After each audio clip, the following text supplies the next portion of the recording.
Так, hayırlı iş. Barıгызга da сәлем дуслар. Безнең кызлар җегетләр җыелган икән, әзенә көтеп торабыз. 1 минут һәм инде үзебезнең күптән көтеп алынган зумыбызны, шарабызны, мероприятиебезне башлап җибәрәбез.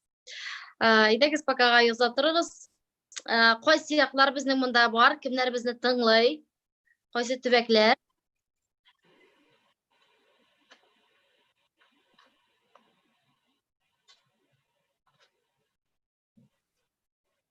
Яза торабыз.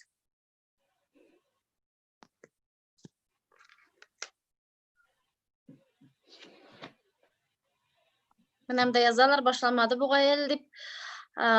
Кызлар, кемнең мөмкинлеге бар, пожалуйста, группаларга языгыз әле. Башланды диеп. Чөнки без инде 1 минуттан все башлыйбыз. Көтеп торабыз.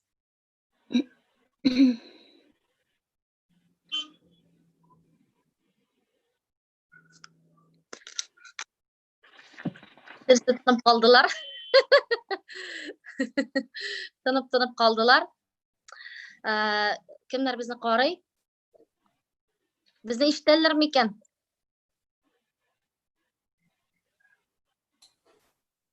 Ишетеләбез микән?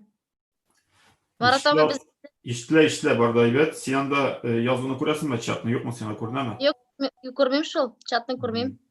Чатта язалар, каян килгәннәре монда. Камский Устьеда бар. Барда бар монда. Ничә кеше карый? 119 хәзер. 124 булды. Все кушылалар.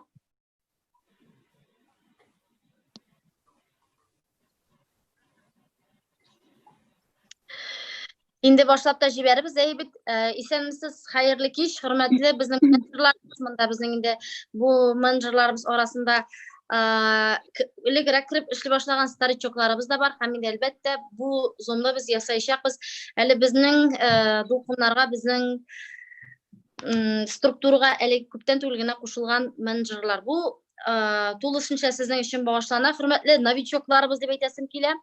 Без сезне өчен күңелебездән котлыйбыз. Безнең командага кушылганыгыз, сез менә молодцы дип әйтәсем килә. То, что безгә килдегез, нәкъ менә безнең командага, безнең дружный команда, Алла бирсә, сез безнең командада зур үрләргә ирешергә насыйп булсын.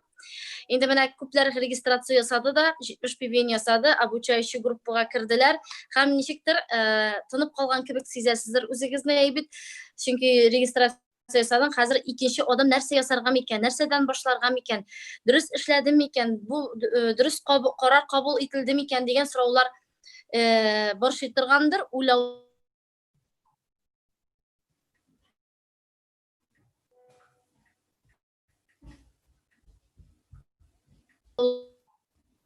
була ул.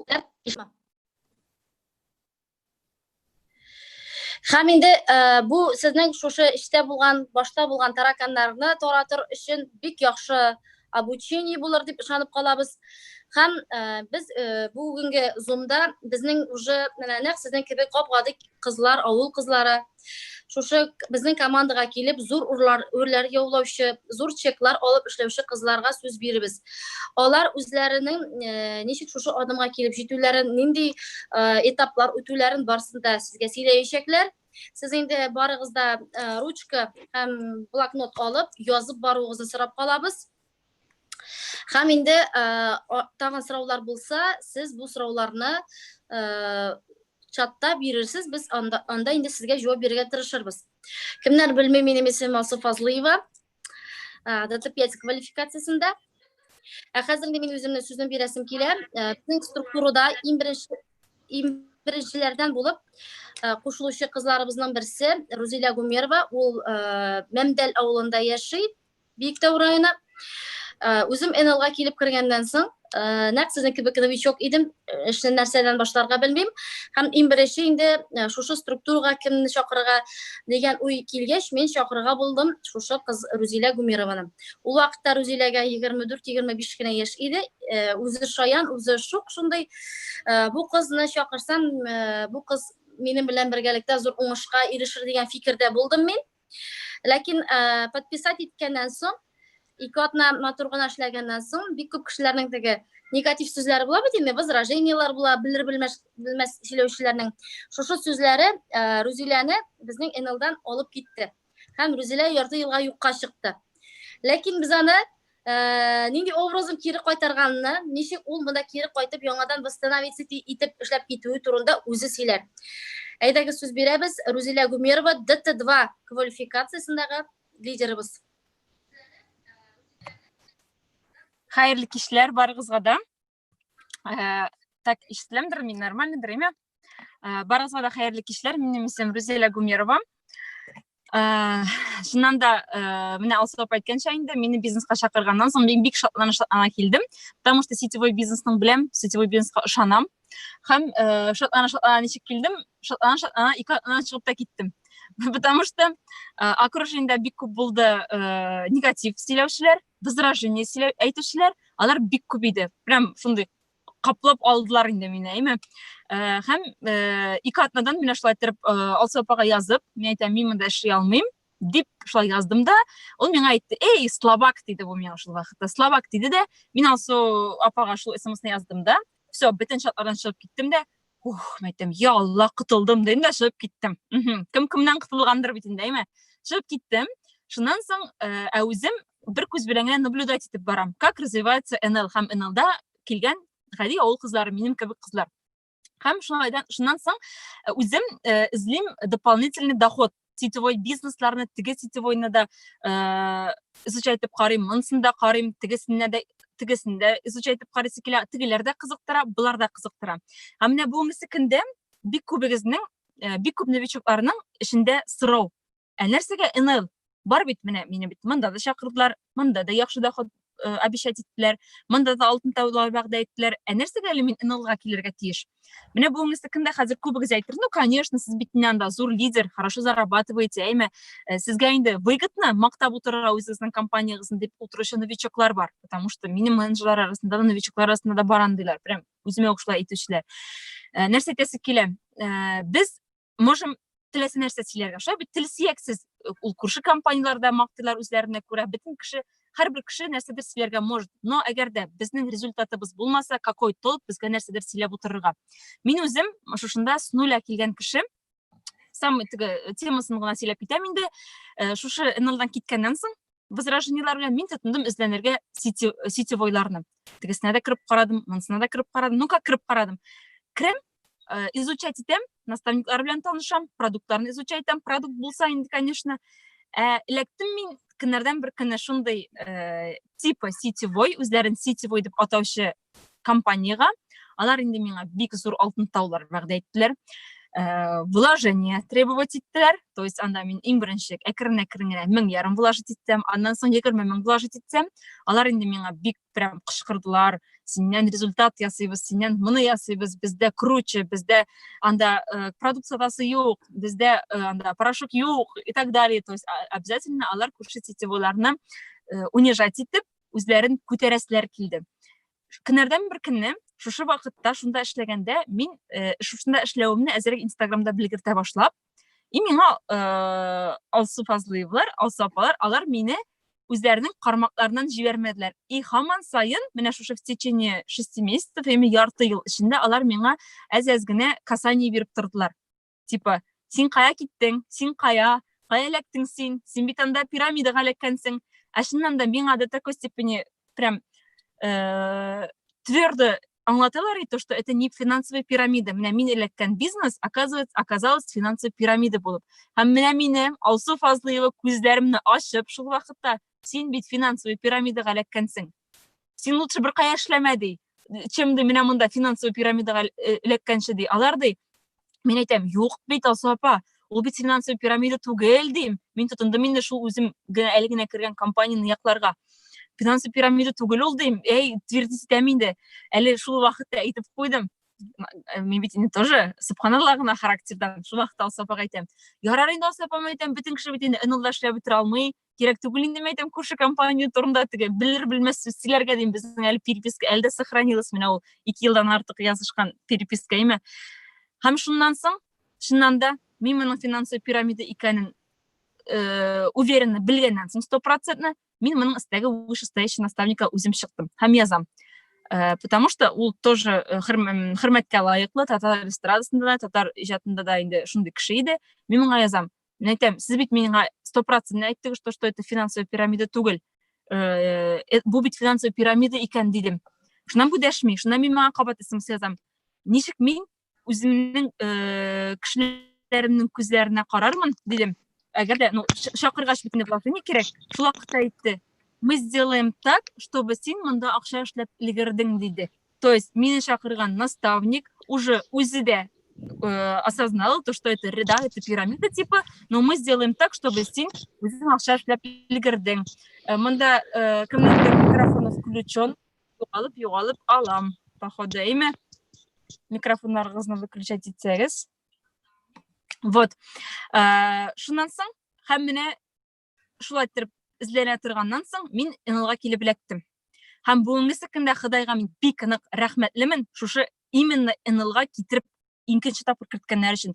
Мин башымны иеп, яңадан кайттым Алсу Фазлыевага, яңадан кайттым НЛга. Пожалуйста, мин тагын еще раз хочу попробовать, алыгыз әле мине командагызга дип. Потому что ничек кенә характер, ничек кенә гордость булмасын, мин башка компаниялар белән чагыштырып, НЛдан да яхшыны таба алмадым. Менә хәзер, бүген уже менә берничә көн бик зур шау-шу бара. Менә мин шушы кирип караган компания бүгенге көндә таралу ягында. Таралу ягында түгел, таралган, анда выплатларны битергәннәр. Шушы бизнесны Казанга алып килүче лидер, менә без сравнивать итәбез бит инде безнең бизнесны Казанга алып килүче Чурсиннар дип, шушы параллель мин кирип караган компанияны Казанга алып килүче лидер үзе прямой эфирга чыгып, бөтен кешегә объявлять итте то, что выплатларны туктаттылар компанияда, һәм алар бөтен структуралар белән китеп баралар шушы компаниядан. Үзләре әле бер атна элек кенә кешеләргә кредит алдырып, зур суммадагы акчалар вложить иттереп, яңа гына новичокларны чакырдылар. Һәм үзегез беләсез, әгәр дә без шундый финансовый пирамидаларга килеп эләгәбез икән, без үзебез генә түгел, үзебезнең якыннарыбызны шушында алып кирип, бик күп кешене тип башына утыртып калдырырга можем. Шуңа күрә үзебезгә эш урыны сайлаганда, минем кебек, менә минем ул бик зур ошибкам булды.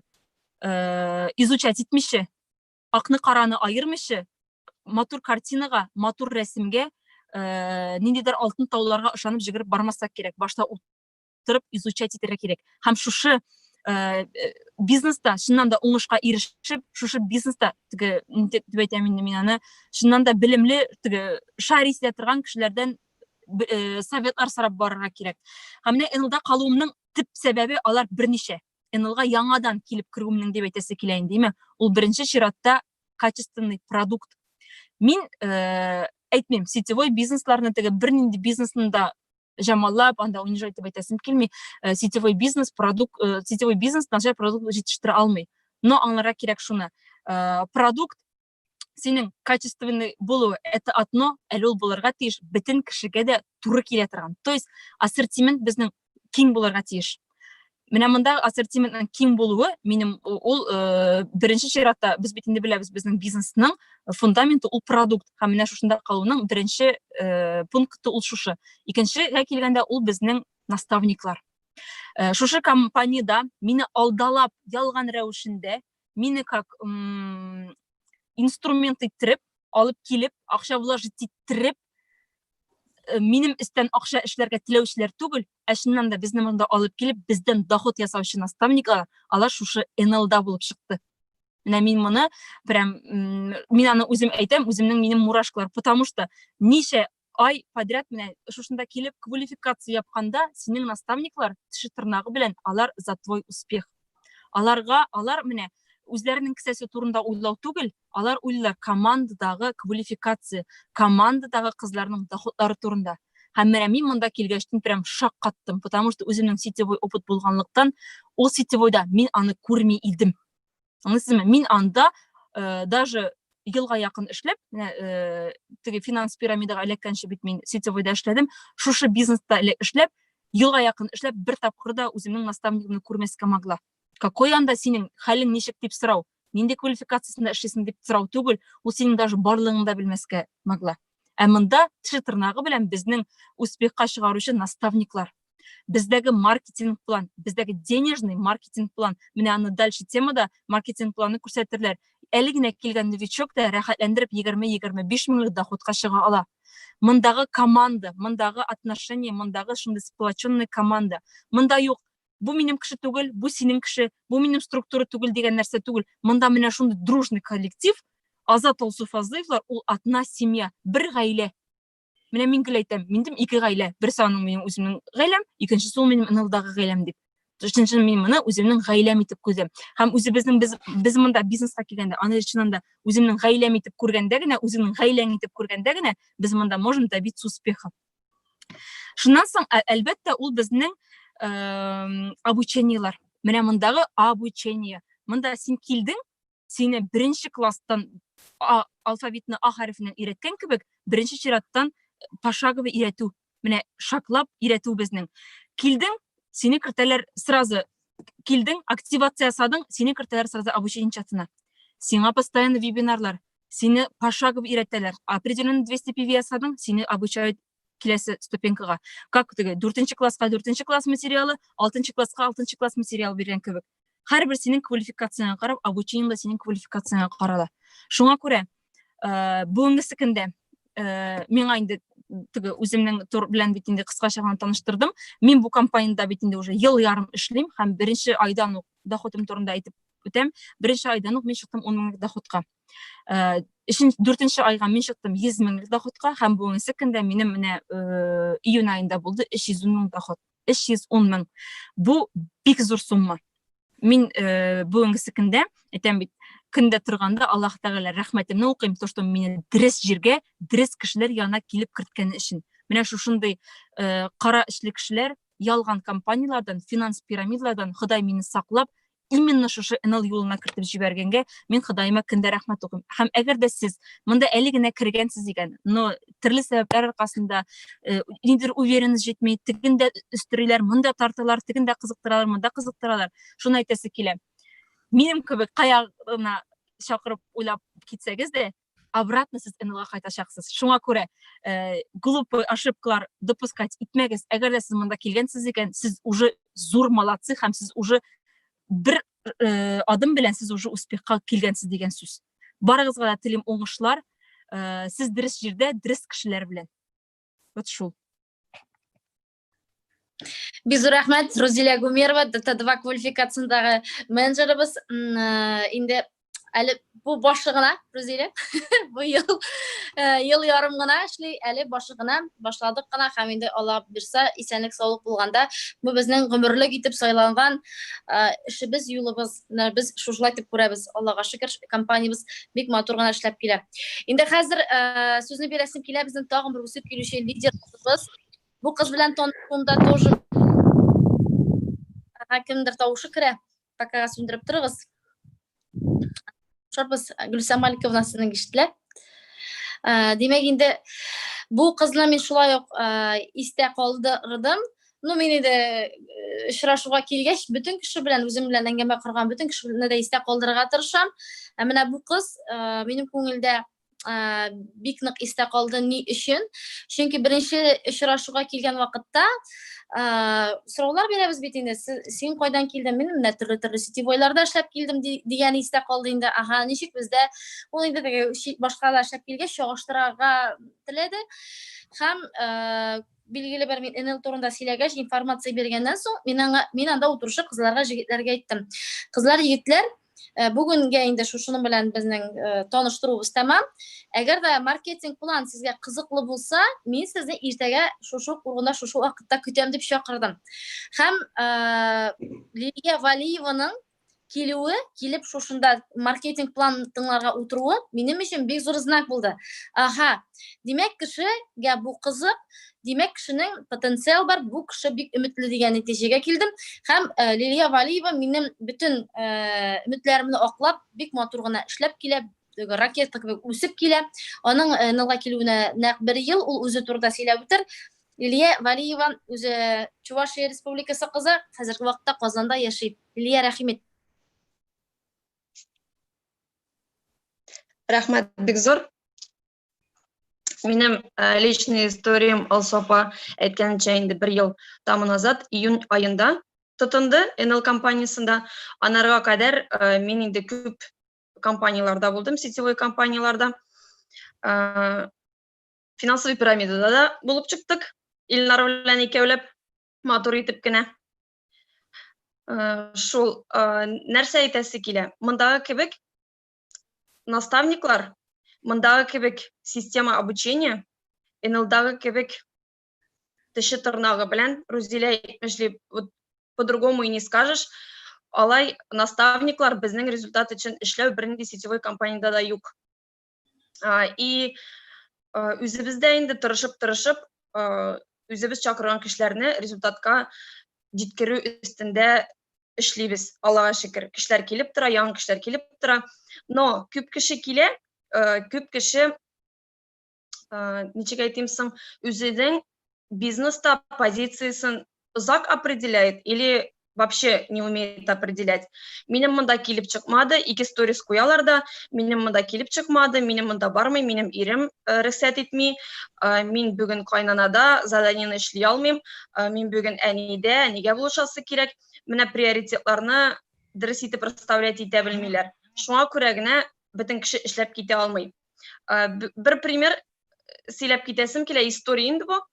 Безнең Илнарның, иремнең йортында гомере буе Корбан бәйрәмен именно Гайет көнендә, менә иң беренче Корбанның көнендә үткәрәләр кунак. Мин инде кайнанам әнигә әйтәм, әни, без бу айда квалификация ябырга планлаштырабыз дип, ай башында ук сөйләп куябыз, потому что самоизоляцияда тыңганнан бирле 4нче ай инде авылда торабыз без балалар белән. И әни миңа әйтә, нишләрбез инде Лилия ди, монда бит әле ди Гайет көне 31 числога туры килә ди.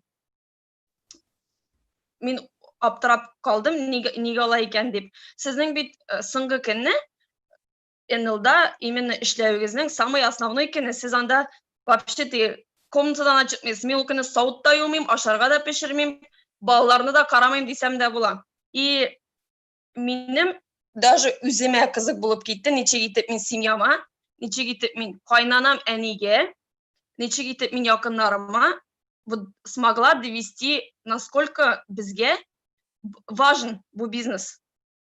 И һәрбер кеше дә бу үзенең настроен, бу үзенең отношениясын күрсәтә ала семьяга. И тогда сезгә ирегездә, семьягызда, балаларыгызда берсе дә комачауламый. Решение кирәк. И бөтен кешенең дә отношениясы әйбәт була. Личный историягә килгәндә, мин хәзерге сабакта 1С квалификациясында, бриллиант квалификациясына тырышып эшлибез. Алла берсә килеп чыгыр дип өметләнеп калабыз. Моның өчен бөтен шартлар да бар, бөтен кичебезне куябыз. Алла берсә булыр. Теге айда доход минем 70 мең булды. 2 бала әнисе, декретта утырам. Кечкенә балама 3 яшь юк әле. Аллага шөкер диеп, көненә ничә тапкыр кабатлыйм. Потому что 1 апрель көнне иремнең эшеннән шалтыратып әйткәннәр иде. 1 айга языгыз заявление за свой счет без сохранения зарплаты дип.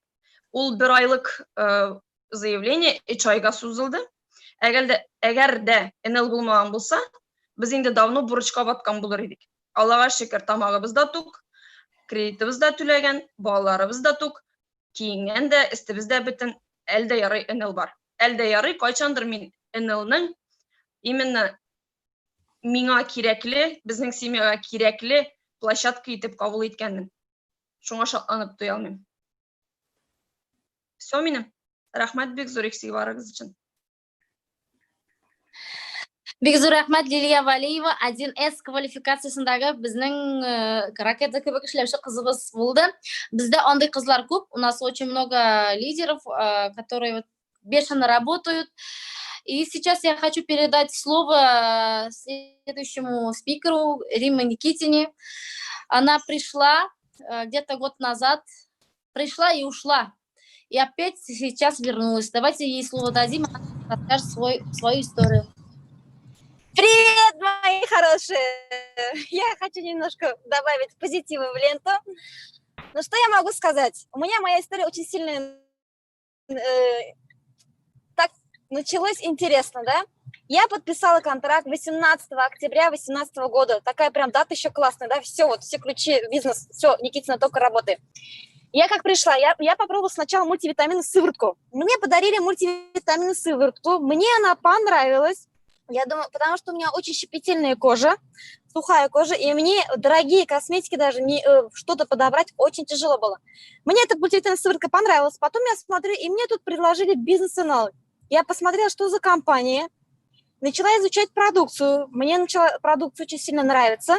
И что думаете? Я подписываю контракт, собираю команду, начинаю работать.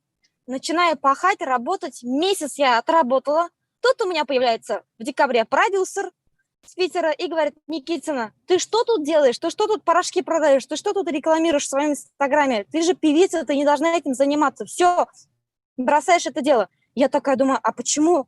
Вроде у меня все пошло-поехало. Первый же месяц я уже там... Ну, для первого месяца я неплохо заработала, честно. Я тогда получила, по-моему, 28 тысяч, что ли, сразу в первый месяц. Это за 15 дней. Ой, 18 октября я зарегистрировала контракт. За 12 дней я получила 28 тысяч. И все, в один прекрасный миг, короче, мне все запретили. Я бросаю это дело. В отличие вот от... Хочу отметить Рузилю, да, Рузиля ушла там, потерялась только на 2 недели. Ты потерял, Рузиля, 2 недели только срок. А я потеряла целых 1,5 года, представляете? Я просто вот послушала с кого-то, и под каким-то дяденькой в итоге у меня и контракт я разорвала, у нас не получилось работать, и я потеряла свое время. И тут начинается кризис, март месяц кризис. У меня закрывается салон в Москве, прекращаются концерты, дохода нигде нету. И тут от тех людей, которых я подписала когда-то за месяц моей работы, я смотрю, они уже двигаются, там получают зарплату, думаю, у меня же НЛ есть. Надо попробовать вернуться. Люди же зарабатывают продукцию. А в течение 1,5 года я успела изучить продукцию. Я настолько влюбилась в продукцию, потому что я пока сама продукцию не попробую, я те продукты и не рекламирую. У себя даже в сторисах, вот кто-то, может, у меня видит, я всегда рекламирую только те продукты, которые сама употребляю. На самом деле продукт качественный. 20 лет компании – это непросто. Непросто. И сертификат халяль, чтобы получить, это очень сложно. И НЛ обладает именно этим сертификатом. И вот в март месяц я еще так смотрю за всеми. Апрель я тоже так колебалась. В конце апреля я решила вернуться в НЛ. Просто решила. Потому что я думала, все равно сейчас надо что-то делать, что-то надо пробовать. И кризис о себе знал знать. И хорошо, что этот коронавирус произошел. Вот нельзя так, конечно, говорить, да? Но в моем случае это, наверное, знак был. То, что Никитина, все, пора возвращаться, надо строить бизнес. За май месяц я сразу же закрыла квалификацию 1С и получила зарплату 94 тысячи. Это за месяц работы. Это вполне реально. Но я пахала. Май месяц я пахала. И вы...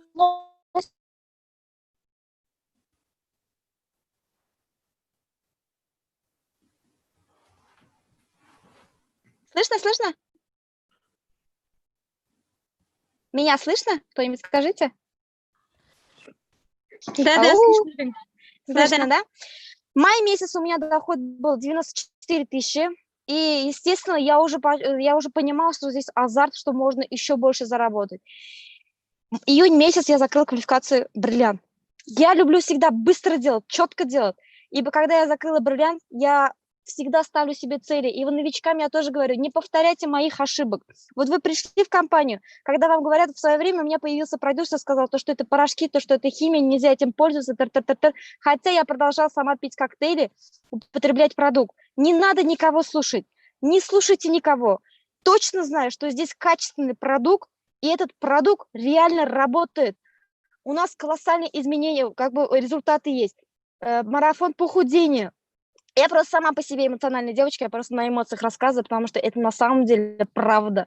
Искандар, когда у меня похудел, Искандар Шакиров, он менеджер, да, активный менеджер, он похудел на 57 килограммов, многие не верят, как так, за 3,5 месяца. Это результат нашего марафона. То есть мы просто даем колоссальные результаты, меняем людей, меняем их жизнь в лучшую сторону. Еще на этом они зарабатывают. Это же круто. Не слушайте никого, прям ставьте себе цели и идите только вперед. Вот. Мое слово вот такое. И поэтому Алла Берса, у меня еще очень большие планы закрыть в будущем ДТ. В свое время, может, я когда вот Алсу мне сказала: Рима, ну что ты уходишь, куда ты идешь? Если бы я тогда вот поработала бы, я бы, наверное, уже в квалификации D5 была бы. Я вот уверена, потому что с моей энергетикой, бешеная энергетика, главное желание и хотеть. Вот правильно Розеля отметила, нигде, ни в какой компании нет такого маркетингового плана, потому что у нас 4 источника дохода. У нас круто, реально. В моей структуре есть люди, которые пришли там с Oriflame, которые с других компаний, Greenway.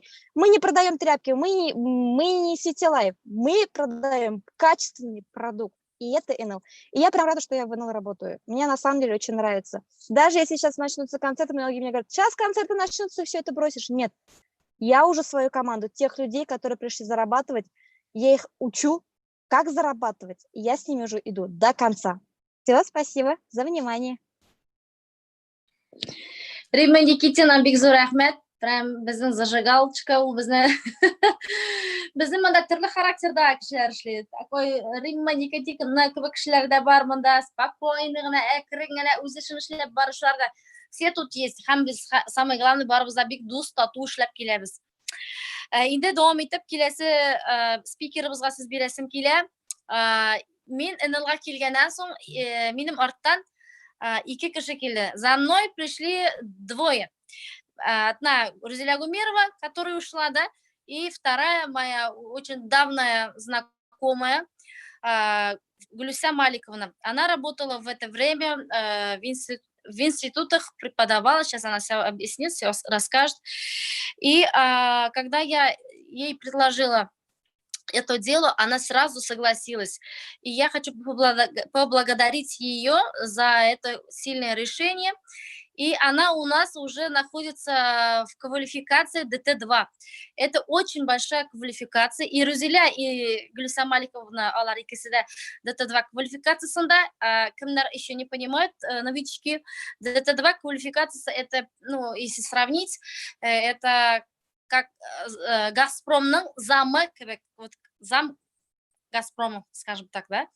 Поэтому есть чем сравнить. И давайте слово дадим Гулюся Маликовнаға. Гулюся Маликовна рахим итегез. Вот сейчас думают новички, так, историяларын сөйлейлер, а с чего начать-то, как нам двигаться, в какое направление.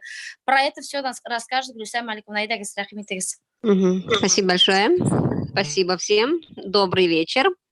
Очень рада присутствовать на сегодняшнем мероприятии, на событии. Очень рада, что вы сегодня зашли сюда.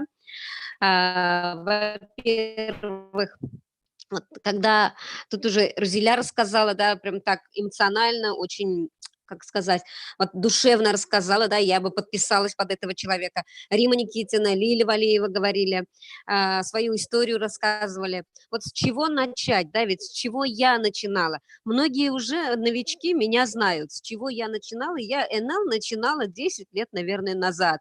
То есть, когда мне уже предлагали заняться этим бизнесом, в то время я работала заместителем директора в очень такой элитной еврейской школе, и как бы для меня сетевой бизнес, он был, ну, каким-то второстепенной работой, второстепенным бизнесом, хотя у меня был уже традиционный бизнес, но, однако, в сетевой я не шла. И вот 10 лет назад в Корстене я пробовала первый раз вот эти вкусные коктейли. Вкусные коктейли пробовала, то есть мне все понравилось, но я сказала нет, потому что, ну, мои вот эти какие-то, скажем, особенности характера, лидерство мое, да, ведь тем более в то время я уже была заместителем директора и замещала директора, ее работала, и мне как бы не до сетевого маркетинга было. Но тем временем, в течение вот этих многих лет я пользовалась продукцией. Не говорю, что всей линейкой. Я пользовалась дезодорантами, вот эти алунит кристаллические, и, конечно же, пользовалась я коктейлями, пила коктейли. Вот 10 лет, представляете, это, конечно, огромный срок. Я могла на месяца 2-3 сбегать в Гербалаев, там попробовать, в Oriflame попробовать, везде попробовать, но, однако, всегда возвращалась я к нашему продукту. И тогда, если бы мне говорили, вот хотя бы лет 5 назад, что я сюда приду в сетевой бизнес, я бы никогда в жизни не поверила и сказала бы: нет, вы что, в сетевой я не пойду. И вот так получилось, что я пришла в бизнес. С чего же я начинала? Понятно, что уже коктейли, дезодоранты, да, вот эти БАДы, омега-3 особенно, они для меня уже были знакомы.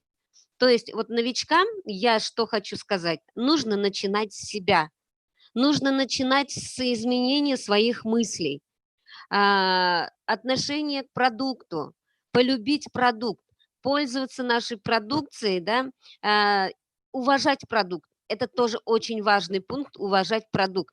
И потом только рекомендовать его другим. Вот сейчас, сейчас на сегодняшний день, вот 2 года назад, почти уже 2 года, 1 августа будет, да, когда я пришла в эту компанию, то есть я не знала, я знала единичную продукцию. Ну, вот эти БАДы знала, да, косметику я вообще не знала, честно говоря. Знала коктейли, знала алунит, дезодорант. И хочу сказать, то есть мне пришлось изучать продукцию. Мне было интересно. Но, однако, когда я пришла уже сюда в бизнес, я сразу сказала, что я уже с коктейлями знакома, и я иду не на продукт, я иду в бизнес. Я хочу здесь зарабатывать. И вот тогда я сделала свои первые 35 PV. То есть я купила продукт. Несмотря на то, что уже была знакома с коктейлями, я опять-таки накупила эти коктейли и увезла к себе домой в Арск. Начала пить и одновременно рекомендовать через Инстаграм и приглашать людей на правильное питание. Представляете? Вот сейчас, может быть, я не рискнула, а может быть и рискнула, потому что правильное питание я и сама толком не знала. Но, однако, у меня рядом были сильные наставники, которые включили меня в группу, и вместе с ними, то есть я учила продукты, нашу линейку продукции, как меню составляется. Вот это, через все это я прошла и начала сама вести, то есть правильное питание, группы правильного питания. И люди приходили, представляете, они приходили, они худели, они получали результаты. И это для меня было очень важно. И вот потом я уже поняла, что мы здесь продаем не продукт, мы здесь продаем результат. Понимаете, полученный результат. На сегодняшний день я знаю каждый продукт в нашем магазине, в нашем бизнесе. И не боясь, не стыдясь, могу рекомендовать этот продукт любому человеку. И что хочу сказать, у нас есть отличная система работы. Она состоит из 6 пунктов, которые вы знаете, а может не знаете, новички, да ведь? Поэтому у вас есть ручки, тетради, блокноты, записывайте, это важно. Вот если меня в 12 ночи разбудят и спросят 3 пункт, 4 пункт, я просто открою глаза или даже не открою, я сразу скажу, это я сидела, учила наизусть. Когда меня спрашивали, какой 1 пункт, я стеснялась, я не знала. И вот сейчас уже, ну, спустя 2 года, конечно, я знаю все это как бы по плану наизусть. Это 1 пункт, который очень важный пункт, это ID-номер ваш, который вы уже имеете, и продукт. Продукт должен быть в наличии. Почему мы так говорим? Если вы продаете, например, драйный эффект, вы говорите о результатах, полученных от драйного эффекта, и человек захочет купить его, а у вас не будет запасного драйного эффекта, то есть этот человек уходит к другому. Поэтому я всегда своим менеджерам говорю, если ты продаешь 1 продукт, имей у себя в запасе 2, потому что он тебе нужен будет. Тебе придут люди, и они захотят купить этот продукт у тебя, а если нет, они уйдут к другому. Вот это самый первый, самый важный пункт. И ваш контракт, ваш ID-номер, он всегда должен быть активным. 2 пункт работы – это у нас соцсети. Это Инстаграм, это статусы WhatsApp, это Одноклассники, это Facebook, это Контакт. То есть вот это все. И здесь получается, как мы и работаем. Нужно находить, понимаете, если вы пришли в бизнес, если вы хотите зарабатывать, ну находите вы минут 5-10, вот для соцсетей, понимаете, здесь не надо много времени иметь. Просто зашла, поставила себя, как ты пьешь коктейли, как ты пьешь наши БАДы, да, показываешь, рассказываешь, это занимает, ну, минимум 15 секунд, да, ведь и так, ну, 45 секунд. То есть 3 сториса поставила, ушла. В статус поставила, тебя посмотрят все твои люди, все твои, кто в WhatsApp. Дальше, значит, у нас третий пункт – это работа со списком. Работа со списком. То есть не нужно бояться писать список, потому что люди, которых вы можете помнить, которых вы не будете помнить, да, ведь которых вообще не помните, кто это, если у вас в тетради будет список, то есть вам будет намного удобнее открыть его и... Сейчас нормально слышно меня, да? Вам будет удобно открыть его, посмотреть и позвонить этому человеку. Дальше, значит, 4 пункт – это наш оффлайн работа, я так скажу. Оффлайн работа, что это такое? Например, я иду в магазин, я могу там кому-то рассказать о продукте, я могу рассказать своему соседу о продукте, я могу ехать на машине и кому-то говорить о продукте. Или в гости пошла, своим родственникам рассказала, своим друзьям рассказала. То есть нужно научиться иметь подходы, вот, да, ходы-выходы, чтобы вы могли подойти к человеку, узнать о его боли, узнать о его проблемах и уже красиво предложить, то есть свои услуги. Не надо говорить купи у меня, это некрасиво. А когда вы уже предложите красиво, этично, упакованно, вот тогда человек, то есть к вам придет, потому что он видит ваши глаза, он видит ваши эмоции, он видит ваше лицо. И если ваши глаза ему понравятся, если они не лгут, и если у вас правильное лицо, вам люди поверят. 5 пункт работы, вот это 4 пункт оффлайн работы у нас, да, 5 пункт работы – это у нас онлайн работа. Что такое онлайн работа? Это обязательно работа в чатах. У вас есть чаты своих родственников, друзей, одноклассников, одногруппников, ну, не знаю, много, чаты там мамочек, да, ведь там одного подъезда люди как-то в чаты собираются.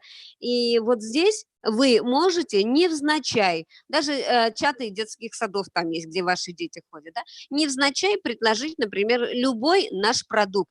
Потому что я знаю, что в чатах родители, родственники говорят о своих проблемах, да, ведь о каких-то там наболевших или еще что-то. Вот там уже не надо каждый день толкать продукт, а просто красиво преподнесите. Вот я пью вот этот биодрон, например. Попробуй и ты. Я получил вот такой результат. То есть мы продаем наш результат. Вот это очень важный 5 пункт. И 6 пункт работы нашей – это у нас события. Это наши зумы. И вы знаете, очень важно, когда тебя наставник приглашает на Zoom, когда на тебя смотрят твои наставники, твои люди, которые пришли на тебя, очень, конечно, нужно, и это прям важно, самый главный пункт, наверное, посещать вот такие мероприятия, бывать на них. И уже, то есть вот наполнившиеся эмоции, вот это передать своим менеджерам, своим людям, своим родственникам, то есть своим знакомым, рассказать вот обо всем, о компании, потому что на событиях дается такой заряд эмоций, и это хватает надолго. То есть человек двигается от события к событию. Вот эти 6 пунктов. Ничего изобретать не надо, никакие велосипеды не нужно изобрести. Просто нужно следовать 6 пунктам и тому, что говорит наставник. И если наставник тебе говорит «делай так», ты делай так. Этим самым ты добьешься хорошего результата. Вот когда я пришла сюда в компанию, вы знаете, в институте у меня зарплата составляла 16 тысяч. Я кандидат наук, доцент, заведующий кафедрой, и в институте отвечала за всю технику, то есть компьютеры. Вот это все было под моей ответственностью. И, конечно же, в начале рабочего года, у нас это октябрь, я, как завкафедры, делала программы, вот здесь сидят, я знаю, кандидаты наук также есть, программы по всем федеральным стандартам. Это очень, как вам сказать, это очень сложный умственный труд. Это надо сделать так, когда федеральный орган тебя проверяет, там каждая запятая, каждая точка должна быть правильно поставлена. Если ты в одной цифре, указывая, на какой стандарт ты ссылаешься, ошиблась, то есть вот эта программа полетит к чертям, а это твоя недельная работа, понимаете? И вот за эту работу я получала зарплату 16 тысяч. Вот потом на второй месяц работы, когда уже в НЛ я получила 16 тысяч, и в институте у меня уже как бы образовалось сравнение. Думаю, подожди, почему и так тут, и там тут? Здесь мне было комфортнее.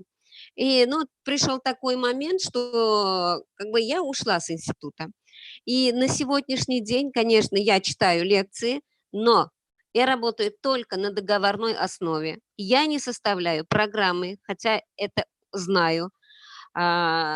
Если уже меня просят, то есть я за это прошу дополнительную плату, но в ИНЛ я сделала правильный выбор вот в 2018 году, в октябре месяце. У меня был выбор, или я остаюсь в институте, и у меня будет статус, у меня будет корона, или я ухожу в сетевой бизнес. На сегодняшний день я ни грамму не жалею, потому что за июнь месяц, вот сейчас у нас июль идет, за июнь месяц я получила зарплату 340 тысяч рублей. Это, да, это очень большая, огромная сумма, но за этой суммой стоит работа, труд моей команды, моих людей, которые пришли, которые доверились мне. И, конечно же, мой труд.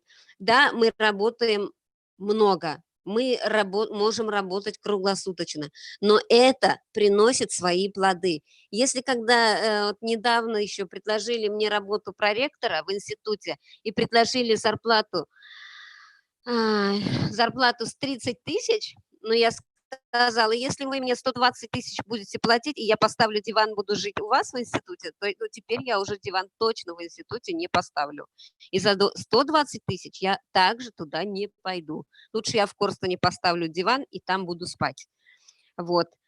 Если вы пришли в нашу компанию, если вы решились на этот шаг, вы вот понимаете, не бросайте, потому что вы сделали правильный выбор. Может быть, на сегодняшний день вы не понимаете, может быть, кому-то да, кому-то сложно здесь, у кого-то корона, у кого-то менталитет другой, но если вы продолжите свои движения, будете делать так, как говорит вам наставник, у вас все получится.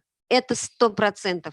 Просто не нужно бросать начатое дело. Вот у татар говорят «кышекель дрыбжирме». Вот я всегда так говорю. Никогда не позволяй смеяться над тобой другим людям. Никогда не позволяй унижать себя. Никогда не позволяй, чтобы кто-то тебя унизил или там, не знаю, как-то что-то. Просто будь выше всех и всего.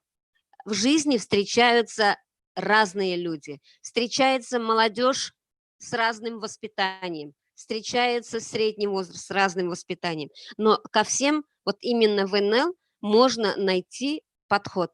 И со всеми можно договориться и как бы пойти вперед работать. Я всем вам искренне желаю, чтобы вы двигались только вперед, чтобы вы вышли на хорошие доходы, на хорошую зарплату, и чтобы мы одной дружной командой Алсу-Асата Фазлыевых двигались вперед. И в Татарстане, не только в Татарстане, были самой лучшей командой. Спасибо. Бекзур рахмат, Гүлсам Аликовна. Шу кадар тәмле итеп сөйлисез. Әгәр дә мин сезгә аны әйтәм, Гүлсам Аликовна, әгәр дә бу бизнеска мине чакырган булса, я пошла бы за вами. потому что сіз һәр вакытта грамотно, четко, ясно все объясняете. И вообще мында безнең структурада бүтән кызлар да шулай бик яхшы эшлиләр. Берсеннән берсе шундый грамотныйлар һәм инде шуңа күрә аларның уңышлары да бар. Хәзер инде минем сүз бирәсем килә. Безнең структурада менә нәрсә әйтәсе килә. Менә Гөлсем Маликовна сөйләде, әйбет 6 пунктов работы.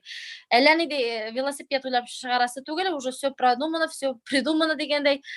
Һәм если система буенча эшләсәң, если наставник әйткәнне тыңлап эшләсәң, бөтенесе дә килеп чыга. Например, наставник әйтә икән, сделай 70 PV. Надо сделать 70 PV, потому что сен 70 PV ясасаң, эләгәсең обучающий группага. Бу 70 PV аркасында сен эләгәсең, мәсәлән, безнең Эвелина Нуруллинаның Instagram буенча обучениесе булды. Шул обучениега эләгәсез. Әгәр дә сез менә әле генә ясаган булсагыз, пожалуйста, наставнигыгызга языгыз. Бирегез әле миңа Эвелинаның Instagram буенча обучениесен дип, потому что Эвелина Нуруллина дигән безнең блогер кызыбыз, ул әле 4нче аеңына эшли, только чисто Instagramда гына эшләп, бу айда 70 000 зарплатага чыкты 4нче айда.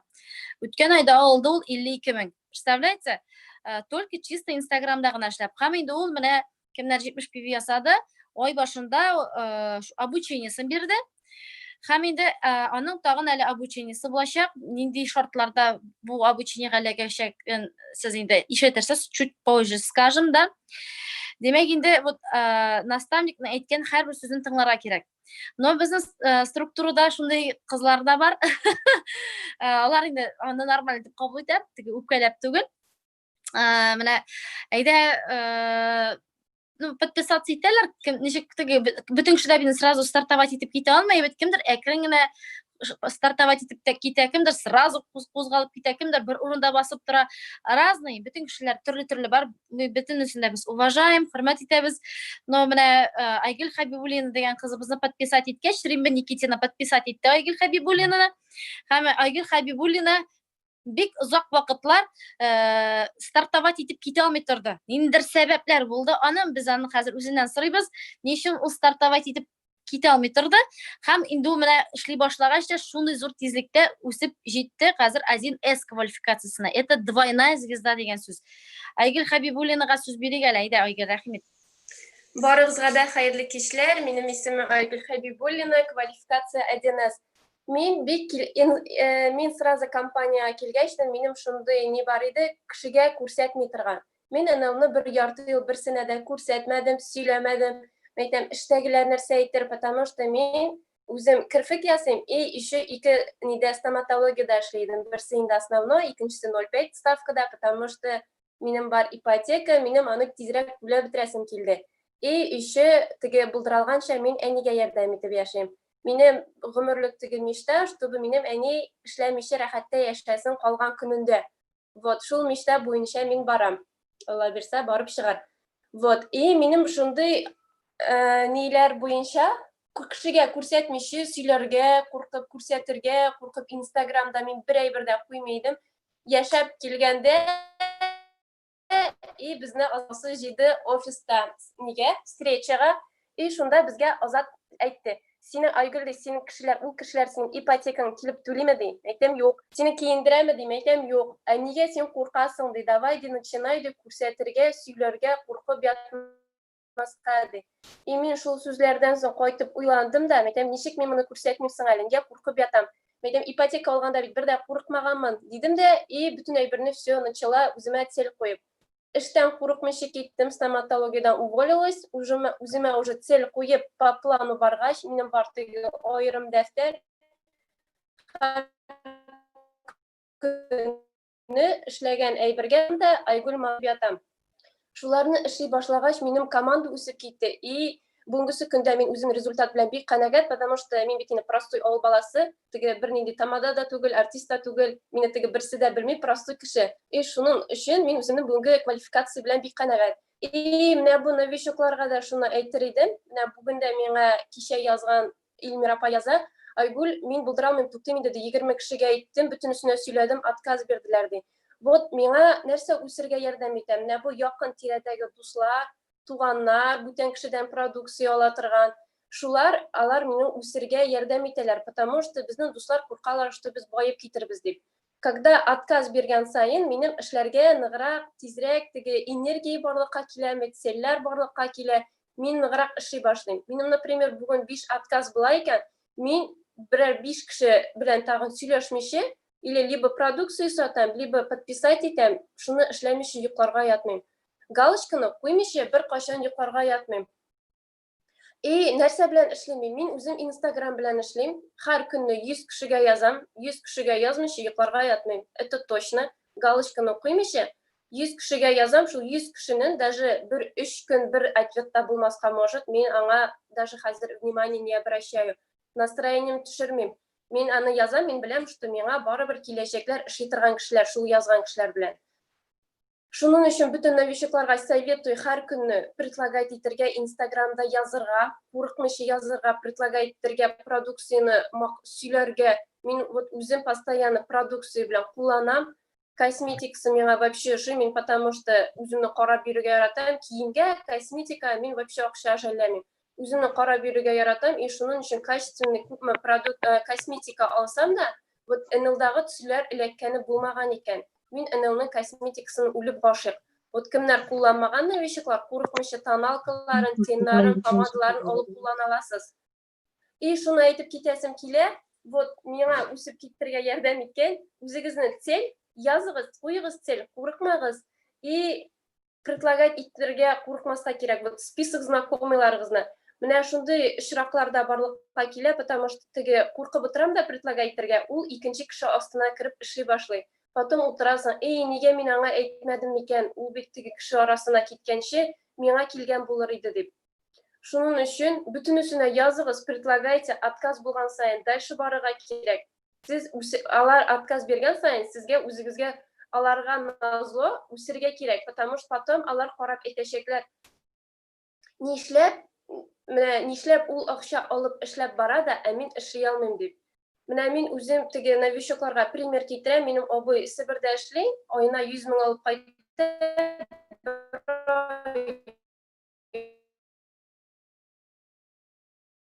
Кайга бүлсәң, юклый барасы җиргә барам, кая телим шунда йөрим. Алар басуда яталар. Менә уйлап карагыз, басуда семьяны ашатам, үземне тәрбиялим, балаларны ашатам дип яталар басуда. 50 мең зарплата өчен. Монда инде безнең беренче айны новичоклар килеп 50 мең доходка хәзер чыгалар. Потому что мин элек икенче сетевой компанияда эшләп карадым. Арифлеймда безнең иң күп эшләгән акча 18 мең иде айга. Аңардан да күп акча алганым юк. Монда безнең маркетинг план шикарный. Андый бер сетевой компанияда да юк. Беренче айны 50 мең доходка даже чыгып була бит монда. Шуның өчен бөтенегезгә, вот кемнәр безнең монда новичоклар утыра, 200 пиви курыкмыйча ясап, бөтен обучениеларга барып, менә бу событие безнең обучениелар событие дип атала, событиедән событие гына үсәбез дип наставниклар просто так әйтмиләр икән. Менә шушы зумнарга, обучениеларга эләгеп кенә үсәсез кызлар. Үземнән чыгып әйтәм. Вот безнең обучение хәзер Ивелинныкка 200 пивидан курыкмыйча менә бүгеннән зумнан соң предлагайте продукцияны иртәгә бүген сатып шул обучениега эләгез. Потом Азат Марат Фазлыевларныкы 17-се. Вот шул обучениелардан сез бу айда сразу доходка чыгачаксыз. Әйбәт доходка. Минеке все. Рәхмәт Айгөл Хәбибуллина. Ничә сум алганыңны әйтмәдең бит? 70 мең. Менә күрдегезме? Как подключиться итте, эшли башлады, уже аның доходта китте. Без инде теге үлек күрмәгез, эштән китәргә кирәк дигән сүз түгел. Икешендә параллель алып барырга була, рәхәтләнеп. Ну, менә хәзерге вакытта, пандемия вакытында безгә инде вообще җиңелгә туры килде, чөнки безнең бүтән эшебез юк. Күп кеше өйдә торып эшли бит инде, әйбәт бу күп буш вакыт барлыкка килер дигән сүз, һәм инде качественно эшләргә була. Тагын да күбрәк белем алып. Инде дәвам итеп нәрсә әйтәсе килә, сез барыгыз да беләсез, сүз белән, ләкин инде әгәр дә компанияның продукты качественный булмаса, ул әгәр дә бу продукттан кешеләр файда алмасалар, монда әллә кая ерак китеп булмас иде. Әлбәттә, иң төп бизнесыбыздын фундаменты ул продукция, сыйфатлы продукция. Яхшы результатка китерә торган продукцияга яхшы результатка китерә торган продукция дип әйтәсем килә. Һәм инде безнең шушы продукцияга килгән бик күп кызларыбыз эшләп калдылар һәм лидер дәрәҗәсенә күтәрелделәр. Шуларның берсе Чувашия Республикасында туып үскән, хәзерге вакытта Казанда яшәүче 2 бала әнисе Дилә Мәрдәгалямова. ДТ квалификациясындагы кызыбыз.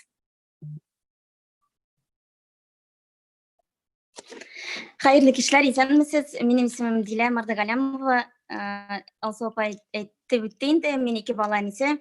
Мин үзем продуктка килдем. Менә әйтеп үтте, менә Гөлсәм Маликовна да безнең монда бизнеста система работа бар.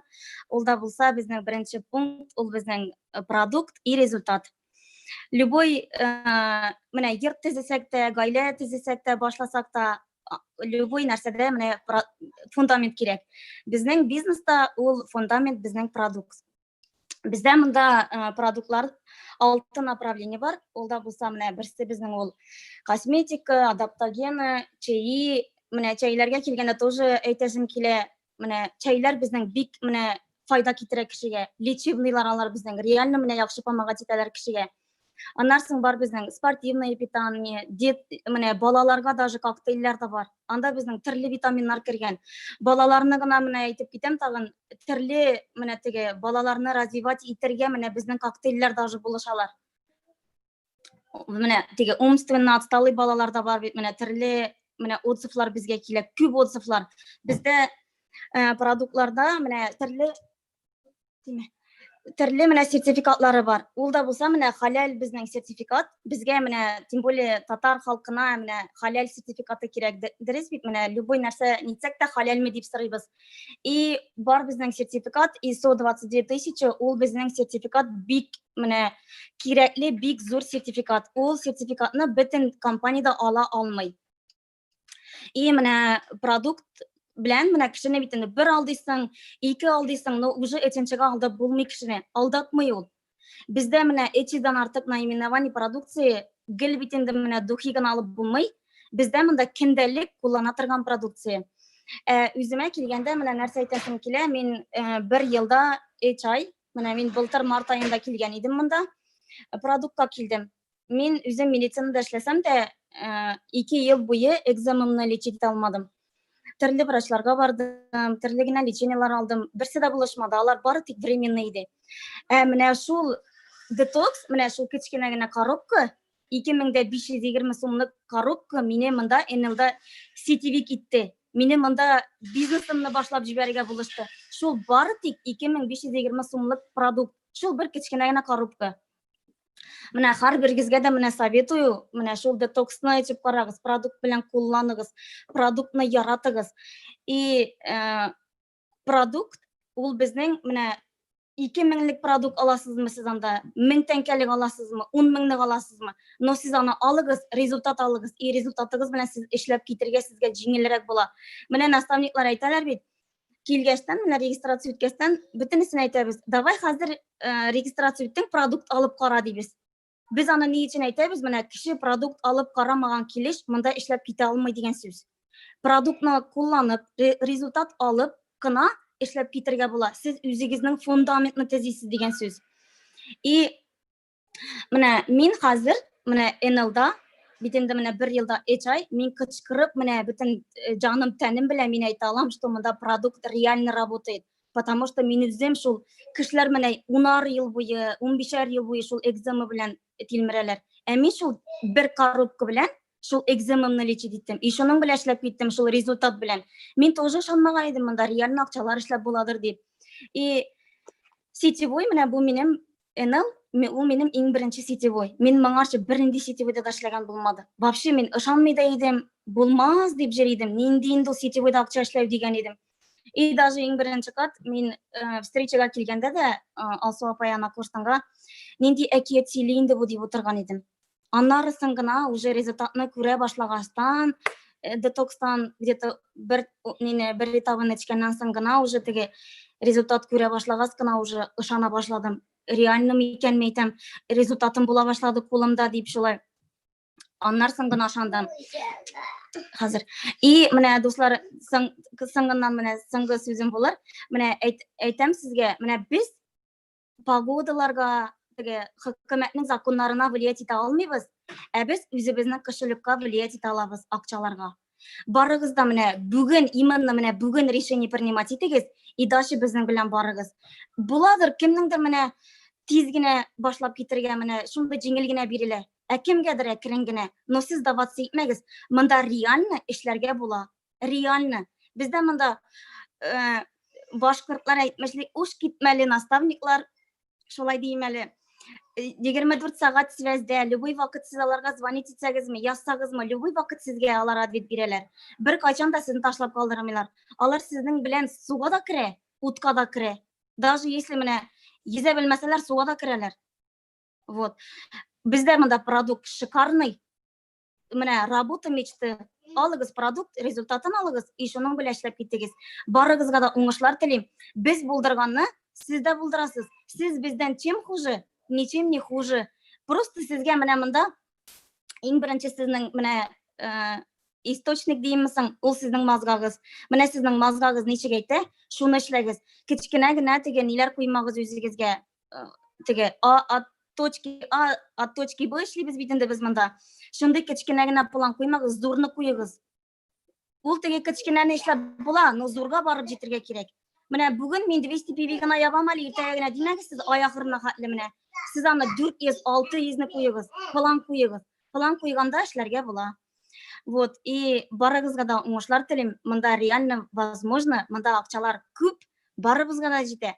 Менә декретта утырып, 2 бала белән мин 252 мең доходка чыганмын дип кем уйлаган? И менә мин теге айда минем уже эшкә чыгарга иде үземнең основной эшемә, частный клиникага. Мин менә заявление язып кайттым. Мәйтәм, мине монда больше көтмәгез дидем. Минем мәйтәм уже эшем бар. Вот. Дуслар, барыгызга да уңышлар телим. Нәрсә әйтим тагын? Короче, барыгызга да уңышлар. Бездә монда шундый мощный, крутой наставниклар. Артка карамагыз, кеше сүзен тыңламагыз. Монда тормышны чәрпәләмә китереп, астын өскә китереп, тормышны үзгәртергә возможностьлар күп. Барыгызга да уңышлар телим. Булды, рәхмәт вниманиегез өчен. Біздің Мишарочкабыз Дилә Галямова ДТ квалификациясында қызыбыз болды. Бик зор рәхмәт. Мына Дилә әйтмешле, шушы кішкене генә бер детокс программа, очищение программасы нинди зор результатка китерде. И вообще мен сезнең һәрберегезгә кемнәр монда тыңлап утыра, елга бер тапкыр кимендә детокс программа үтәргә киңәш итәм. Нәкъ менә Дилә кебек мин дә детокс программадан башладым. Эшли башладым. Детокс программа хәзерге вакытта кибетләрдә, кайсылар кибетләрдә бар, кайсылар шәһәрләрдә бар, кайсыларда юк. Ләкин мин сезгә советую, прям настоятельно үзегезгә һәм тормыш иптәшегезгә, яисә янигезгә 2 кеше эшләргә кирәк детоксны. Чөнки аның результаты вообще нереально крутой. Теге результат ала башлагач, теге хыялланып, ощущенияларын сөйләп йөргәндә читтәгеләр сезне нишләп җүләләнә икән бу дип карарлык булмасын, 2 кеше бергә кулланганда бер-берегезнең ощущениясе синдә дә шулаймы, синдә дә шулаймы дип сорарлык булсын дигән теләктә калам. Менә Дилә Галямова килгән вакытта, ул вакытта без менә яңа килүчеләргә 200 балл ясап дип, кичкенә генә шундый ниләр куйган булган, максатлар куйган булганбыз. Хәзерге вакытта без инде ул 200 балл турында сөйләмибез. Без һәр вакытта уже 200 балл ул кичкенә генә. Без һәр вакытта сөйлибез 400 балл хотя бы эшләргә әйбет. Чөнки 400 баллдан уже кимендә 16 мең акча эшләргә була. Бу турыда ничек акча эшләргә, ничә сумнар эшләргә була, мен шут кенә соңрак сөйләрмен. Хәзер инде сезне бирәсем килә. Безнең бриллиант квалификациясында булган бик каты башта менә теге башта авырлык белән башлаган, хәзер инде хәзерге вакытта прям шундый четко, ясно, конкретно итеп эшләүче Диләрә Сагиевага сүз. Диләрә, әйдә, рәхимет. Сез хәерле кичләр. Сезгә үземнең историямны сөйләп үтәсем килә. Кызык дип уйлыйм инде минем историямны, чөнки мин действительно НЛга зур акчалар артыннан килмәдем. Мин НЛга ел ярым эшлим. Менә теге елның февраль март аеннан бирле эшлим мин. Аңарчы минем сетевой компанияларда эшләп караганым булды. Мәктәп елларында ук әле минем эшләгәнем булды, институтта да. Вак-төяк по мелочи, на карманные расходы мин Кая бар возможность, шунда эшләргә тырыштым һаман. Мәктәп елларынан бирле шулай йөрдем. Һәм менә НЛ-га ничек кирдем мин? Мин үзем авылда яшим, Биектау районының Мәмдәл авылында яшим. Безнең авылда Рузилә Гумерова эшли башлады да, шушы минем наставникым эшли башлады да, мине шакырды. Давай, менә мин шундый бизнеска кирдем, әйдә попробуем ди. Мин ул вакытны декрет ялында идем. Ну давай, дип согласилась, почему бы и нет. Согласилась да, как раз декрет вакытында бит инде декретның биткән вакыты, менә ел ярымнан соң бит инде декрет акчалары күчми башлый. Мен әйтәм, как раз вот акча кирәге, по мелочи вакытка балага үземә ярап торыр дип кирдем. Мин монда зур акчага ник кирмәдем, чөнки минем окружениеда, вообще минем знакомыйлар арасында сетевой компанияда зур акча эшләгән бер кеше дә юк иде. Шуңа күрә минем өчен ничектер ул сказки были. А так, на карманные расходы я верила в это, почему бы и нет, ну давай попробуем, кирдем, ризалаштым. Менә мин нинди цель белән кирдем, шуны хәтле акча мин эшләдем. Мин бит вакытияккә кирдем, мин вакытияк эшләдем башта. Хәзер 2 ай буе мин шушы вакытияк акчага риза булып йөрдем инде, потому что мин уйыма да килмәде, что минем могу анда зур акча эшләргә, зарплата алырга, вообще не думала об этом. И не надо было ничектер. Ну, надо было деньги, конечно, но не думала. Шуннан хәзер мин бит инде чатларда утырабыз, рабочий бизнес чатларында. Кызлар җибәрәләр зарплаталарын. И мен уйлыйм, карале, мин әйтәм, кызлар шундый зур акчалар, шундый ук кызлар декретта утыралар, ничем не хуже. Компания бер үк условия бирә бөтен кешегә, бер үк продукт, бер үк маркетинговый план. Все точно так же, почему мен әйтәм, мин вакытияк белән йөрим истерәлеп, алар яхшы акча эшли. Хәзер мин шул 2 ай үткәннән соң үземә куйдым ну, цель инде, үземнең поменяла целемне, мен әйтәм, все булды, мин тоже эшлим. 2 изне ябам, кеше яба бит, чем я хуже? 2 изне ябам, мастер ябам, квалификацияга эшлим, акча эшлим. Шуннан мин 3нче айда 200 PV-ны эшләдем, кешеләр яздырдым и беренче үземнең квалификациямны яптым. Эшли башлаганда, менә шушы беренче 2 айында инде мин безгә наставникның сүзендә тыңламый идем мин. А чё мне? Миңа иш җитә шул, анда 1840 сум акча миңа вполне хватит үз кирәгемә дип йөрдем. Продукт белән дә особо кулланмадым, кирәксенмәдем куллануын. Но потом, менә шушы 3нче айда гына мин уже менә наставник әйткәнен мин ишетмәйдем. Ул миңа әйтә, мин ага дим дә и всё. Әйтә, мин ярар дим дә и үземчә эшлим дальше. А менә шушы 3нче айда уже мин аны действительно ишетә башладым. Наставник әйткән сүзне туктале, мин әйтәм, бу бит миңа әйбәткә әйтә. Бу бит миңа менә башка кешегә дә әйтә, кеше бит результат күрсәтә, значит, бу бит инде просто так буш сүз сөйләп утырмый. Продукт белән куллана башладым. Результат ала башладым. А башта беренче 2 айда минем личный объем так себе барадыр, потому что мин сатадырым, менә сату өчен сатадырым, PV өчен сатадырым. Как говорится, впихивала. Давай, ал. Алай кирәк түгел икән. Үзеңнең результатын аласың продукттан, просто сөйләсез шул результатны и всё. Кеше үзе сорап ала синнән. Менә мин башта сатканда иң беренче бәясен әйтәдем, всё, кеше куркып кала, ё, китеп барая. И мин опять, блин, һаман куллар опускались, руки, и не получалось.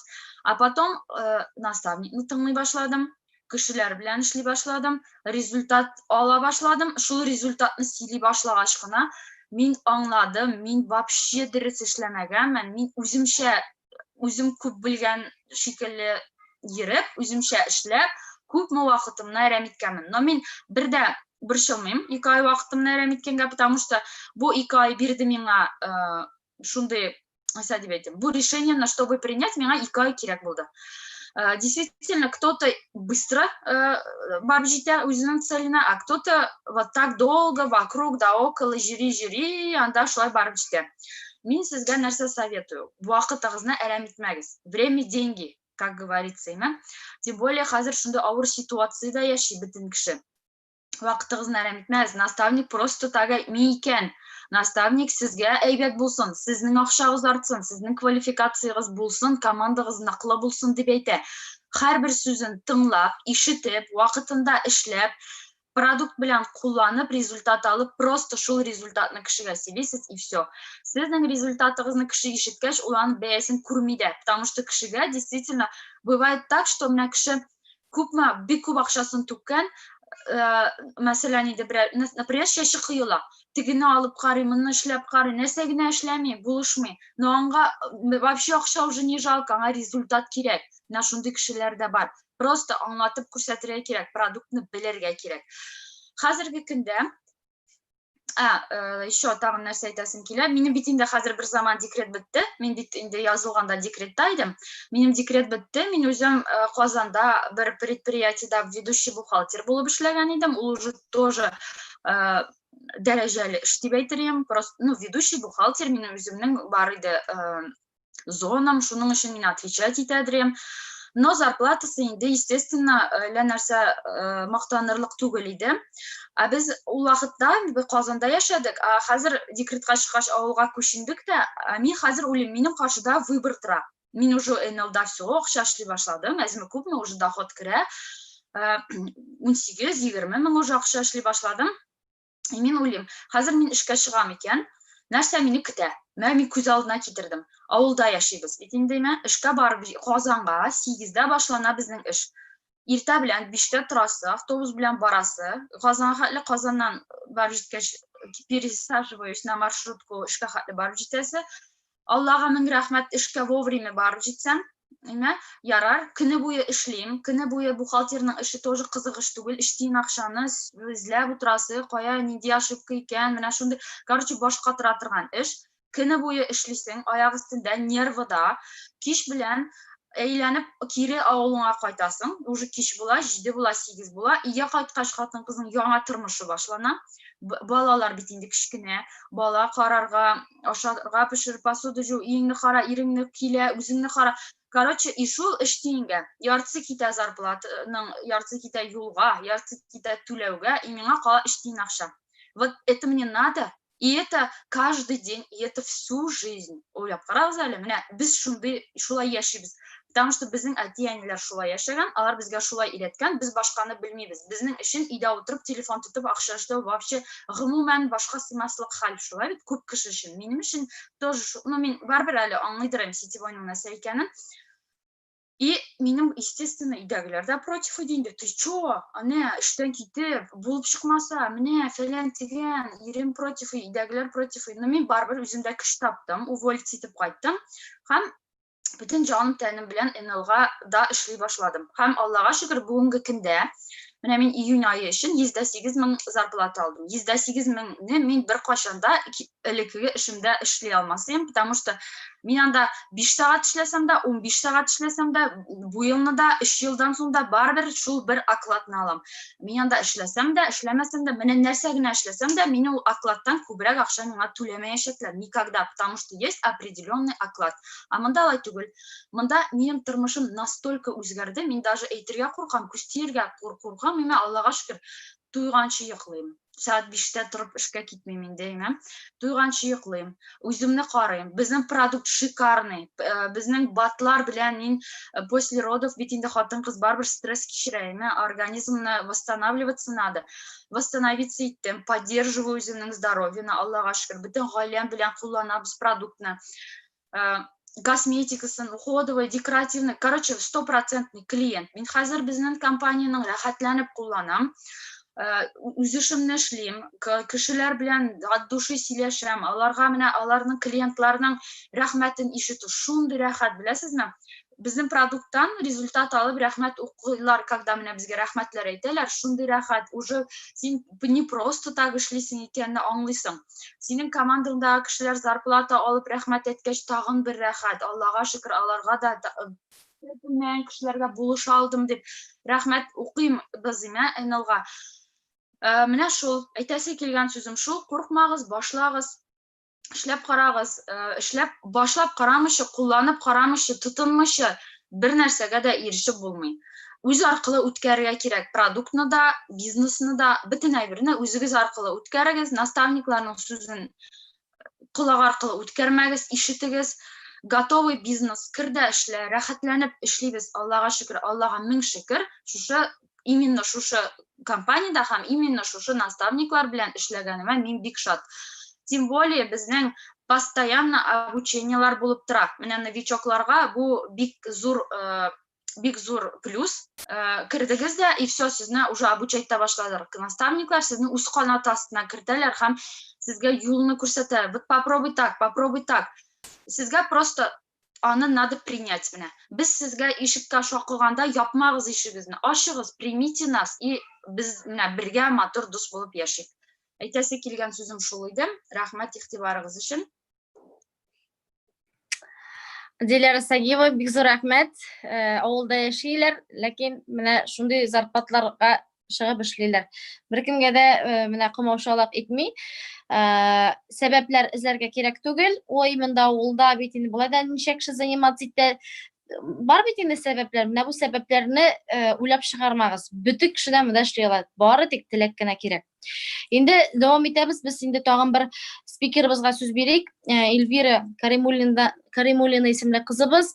Ул безгә башта ул НЛда икенче линияга подписаться иткән булганнар алар бит. Аннан соң инде контрактлары сгорать иткәнен көтеп, безнең төркемгә кушылдылар. Бу турда үзе сөйләр һәм әле аның безнең продуктлардан шикарный Ходай бүләге дә бар дип әйтәсем килә. Всем привет, меня зовут Эльвира Каримуллина, квалификация 1С. В июне месяце моя зарплата вышла 75 400 рублей. До этого я была ознакомлена с компанией НЛ в 2018 году. Я работала в компании НЛ в краснодарской группе. Не знаю, я чувствовала как бы себя не в своей тарелке. Мы с моей напарницей не смогли там долго быть. Я долго следила за казанской структурой Резиды Наилевны и Алсу Фазлывых. Именно вот сюда хотела. Не знаю, вот знаете, вот тут свой мир, тут своя атмосфера, тут свои наставники, которые работают 24/7. Что я хочу сказать? Когда я пришла в НЛ, я получила на себе результат. Я долго не могла забеременеть. 7 лет мы ждали нашего комочка счастья. Вот она сегодня бежит рядом, Аллаха шикар. И 7 лет, и попробовав наши продукты, которые я получила результат вот сегодня, потому что через год уже многим семьям ставят бесплодие, диагноз бесплодия, а мы ждали ровно 7 лет. Сейчас есть результат. Главная фишка в нашей работе – это зарегистрироваться, купить продукт себе, получить результат, потому что любой продукт у нас результативный, хоть и шампуни, хоть и сыворотка, хоть и коктейли, хоть и биодрон, хоть любой другой продукт, он результативный. Нужно получить результат на себе и рекомендовать другим. Некоторые приходят сразу на продукты, некоторые приходят сразу на какие-то проекты. Кто-то хорошо продает, получает кэшбэк, а кто-то строит сеть. Потому что, вот знаете, вот наши наставники, как Алсу Фазлыева, Азат Фазлыев, Резида Наилевна, Рамиля Антонова нет нигде. Вот наших таких золотых, умных, потому что стратегия на нашу команду уже разложено по полочкам до конца этого года. И только наши наставники заинтересованы в нашем успехе, потому что компания обеспечивает всем, что нам нужно. Логистика, удобные, яркие офисы. И есть востребованный продукт. Есть еще еженедельная доставка по регионам. Вот это очень важно, потому что для нас и для любого менеджера клиенты очень ценны. Вот основная фишка нашей работы. Главное, я получила результат на наши продукты. Я забеременела и родила здоровую дочку. Очень рада, очень хочу сказать слова благодарности нашим наставникам, потому что они оказались вовремя в моем пути, потому что по регламенту компании, когда я работала в краснодарской группе, я должна была ждать 6 месяцев, пока контракт тот не окончится. Я ждала. Вот эти 6 месяцев у меня прошли как 6 лет. Знаете, как 6 лет. Я прямо ждала каждую секунду, каждую минуту, чтобы попасть. И начала, активировала контракт, сразу закрыла первую квалификацию, получила свою первую зарплату 17 тысяч. И с января месяца я закрыла квалификацию звезда. 50-55 тысяч. Сейчас стабильный доход 75. Слава богу. Спасибо всем наставникам, спасибо команде, спасибо нашему шикарному продукту. Передаю слово следующему спикеру. Спасибо за внимание. Бик зур рәхмәт, Эльвира. Алар менә Венера исемле кыз белән бергәләп шулай эшлиләр. 1С квалификациясын япты Эльвира, Венера звезда квалификациясын япты. Һәм икесе дә прям шул хәлек матур итеп тырышып эшлиләр. Командаларда бик матур үсеп килә. Инде хәзер без дәвам итәбез. Дуслар, менә хәзер инде сез 70 PV ясадыгыз, бит инде может инде NBS обучениедә үткәнсездер, бәлки үтмәгәнсездер. Әгәр дә инде NBS обучениене үтмәгән булсагыз, без сезгә киңәш итәбез аларны үтәргә. Бу турыда сезгә тулырак итеп инде безнең киләсе Гөлфия Муталапова сөйләр. Ләкин инде Гөлфия сиңа сүз түгел әлегә. Ләкин инде безнең әле үзеңне объемнар ясап калу түгел, әле кешеләрне подписать итәсе килә бит. Менә ничек итеп кешеләр чакырга, ничек итеп аларны подписать итәргә, ничек итеп подключать итәргә. Бу турыда сезгә сөйләр Актаныш якларында яшәп ятучы, безнең бриллиант квалификациясын ябучы Айгөл Ибатуллина.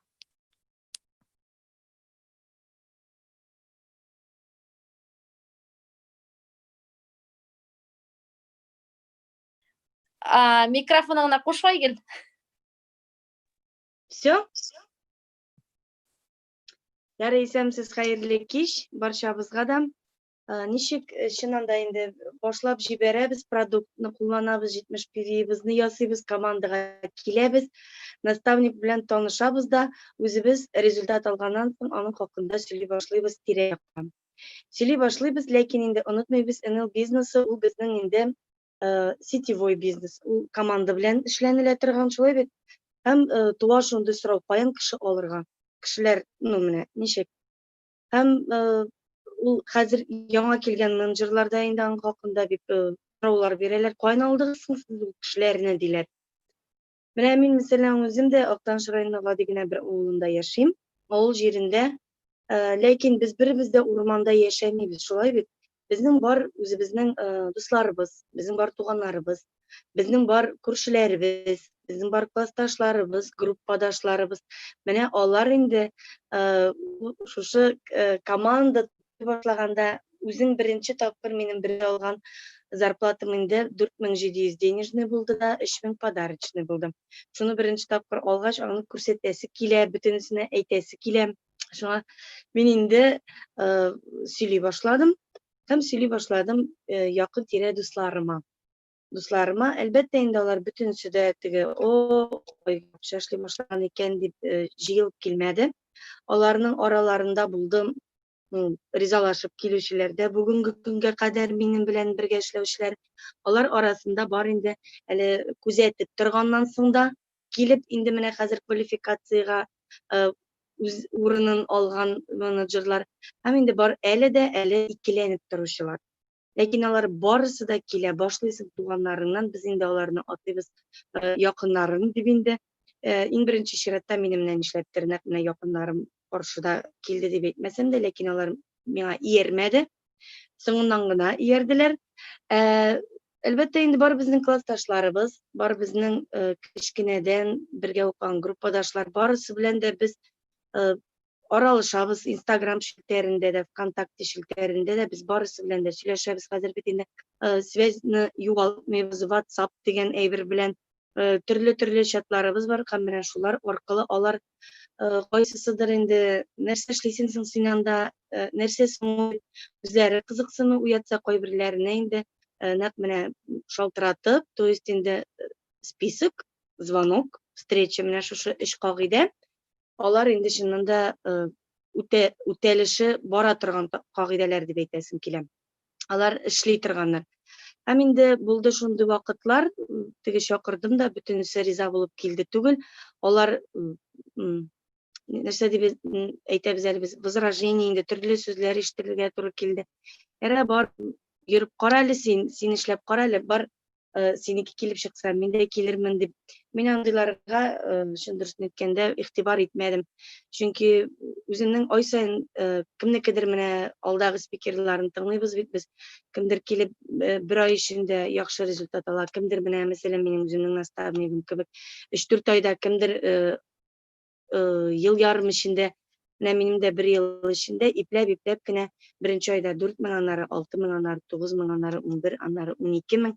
Менә шулай итеп ипләп кенә үскән ул акчаларны миңа әлбәттә инде беркем дә читтән китереп бирмәй. Шулай бит инде.